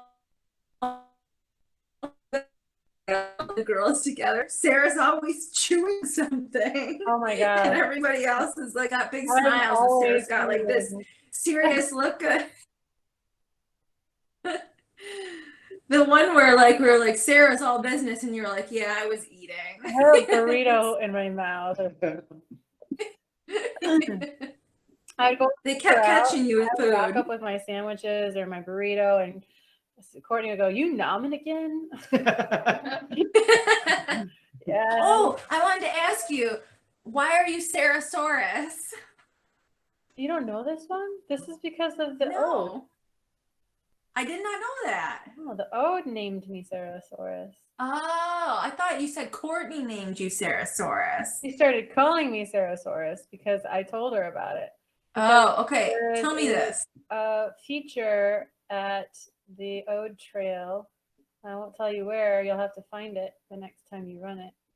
But Oh, if you are if you have a good eye for the ground, you will spot a root that looks like a brontosaurus. You want to grab it? It's up there. It looks like a dinosaur. oh, And it's a root, but I Okay. spotted it and I was like, ooh, that looks like a dinosaur. It looks like a brontosaurus or whatever, but Yes, brontosaurus. I called it Sarasaurus because I named Oh. it. And so Miko and Matt from the first year, sent me this, and I opened this the Friday night before the race. That day. nice. and they said this cute little note, and basically wished me luck. And Aw, the luck charm was on the crew table the whole days. that's awesome. So And yeah, then that's cool for us. oh, and then you had something waiting for you at home when you got home. Oh, my shirt. Oh, the champagne. The champagne. Oh yeah, Nice. my friend Kathy, she planted some champagne and this cute little arrangement with 200 and Nice. champagne glasses and some. Oh, where did it go? A American flag. Team Oh, USA. beautiful. Yeah. Nice. Yeah, you should have been wearing that the whole time, Sarah. Very nice. Oh, I thought of one more thing I wanted to ask you. You got time? Sure. Yes. Did you have any hallucinations? Oh yeah. Okay, tell me about them. The best one and the first one, I think it was the first one, was the wolf. And the wolf was not a wolf, in fact, it was Courtney's butt. Because I run without a lamp or without light. We're on the road, and all of a sudden I come up and I see this like rustling, moving kind of what looks in the dark like something white. So it looked like a white wolf or sort of gray white. I don't know. And it was like, perched, ready to come for me. So I was like, and I'm like, oh my gosh. And she, oh, I'm so sorry. And she's like pulling up her pants. She Oh. was like squatting to take a leak. And I'm like, oh my gosh, I thought it was a wolf. She's like, wolf? You thought my ass was a wolf? So that was kind of the That's first funny fun. hallucination. But then the second night, oh my gosh. So the road's kind of lined by trees, and they all lit up with all sorts of things. From like a crazy clown. I saw this giant Indian with like the big, what do you call it, feather cap thing. Oh, a headdress, yeah. Yeah. He was like laying on his back, kind of like his fingers like this, and his headdress was like sticking out. And then yeah, there was. Wasn't that area Dog Tennessee? coming at me. It was actually a leaf. I don't remember what else, but there was some stuff going on in the trees for sure. Oh, and the last one was, I didn't tell you guys this one. It looked like and I couldn't look on the side of the road. I thought I saw like a giant cobra or some sort of snake like sizzling along the road, and I was like, ah. Like, no, don't look. They do have snakes down there. No, but You it was sure it like wasn't real? it was. I thought it was like one of those. What are those big ones? Cobras? Yeah. Anaconda. Or an anaconda or something. Yeah. But I think in the end, it was Harvey's Oh, pee. okay. Because what I saw him do a couple times was the walk and pee. And apparently a lot of guys do this that do the multi-day stuff because they don't want to waste time standing still. So they're kind of like alone, so they just get it out and start walking. So they do this little waddle.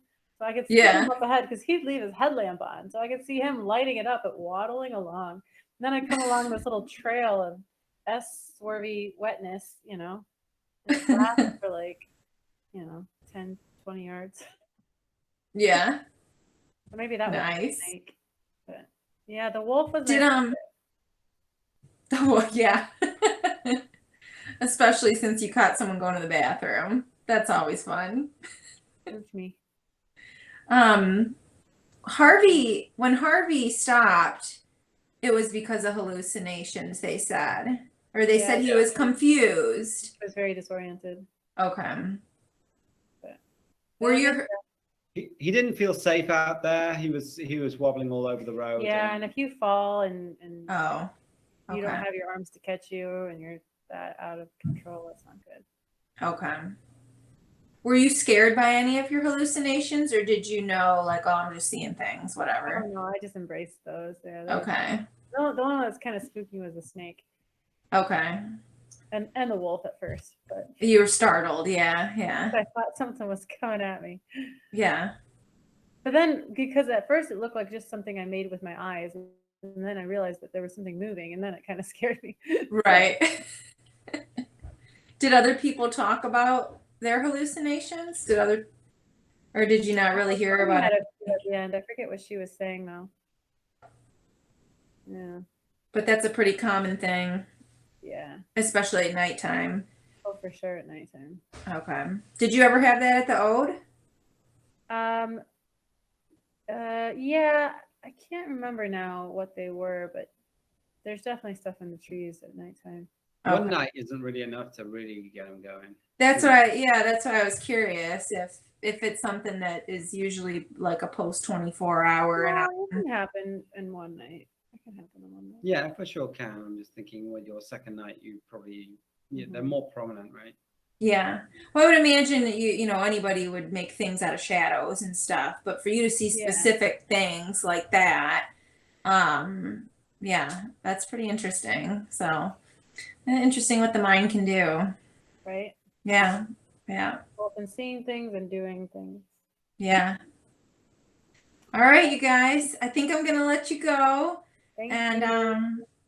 again, I am so impressed. And it was Ode, maybe. what's that? We see you at the next ode, right? Yes. Oh yeah. I think You're I'm gonna. running it, right? Oh yeah, I'm gonna run in it. Yeah. Well, how far are you going to go? Okay, so this is because I got all pumped up watching you, Sarah. So this is my goal. So by springtime, whatever event I sign up for next year, I definitely need to get my 50K. And then by the time I get to Ode, if he does it again in July, um, I I'm gonna aim for more than that, obviously, and then just see how far it goes. But by fall of next year, I would like to get 50 miles. I think you need to aim for the night. You'll get the 15 miles, no problem. But you know, the most fun and the coolest experience is running in the night, getting onto that yeah, road with a headlamp. yeah, and that's in May, right? The Ode in the Night. Oh no, he's saying you need to run past the 15. Yeah. Go into the night. Oh, go into the night. Okay, yeah, that I would love if I could do that. I can think of something.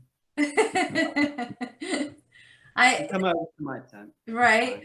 I would love, and I love Thai curry. So if you just make that again, I'll eat it. I made this one at me.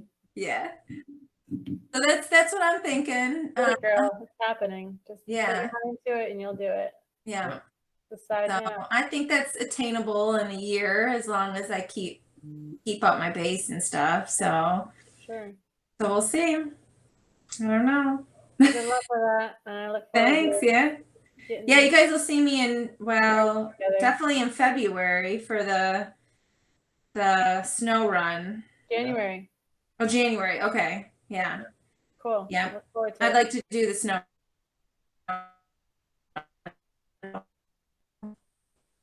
We'll see. Sounds good.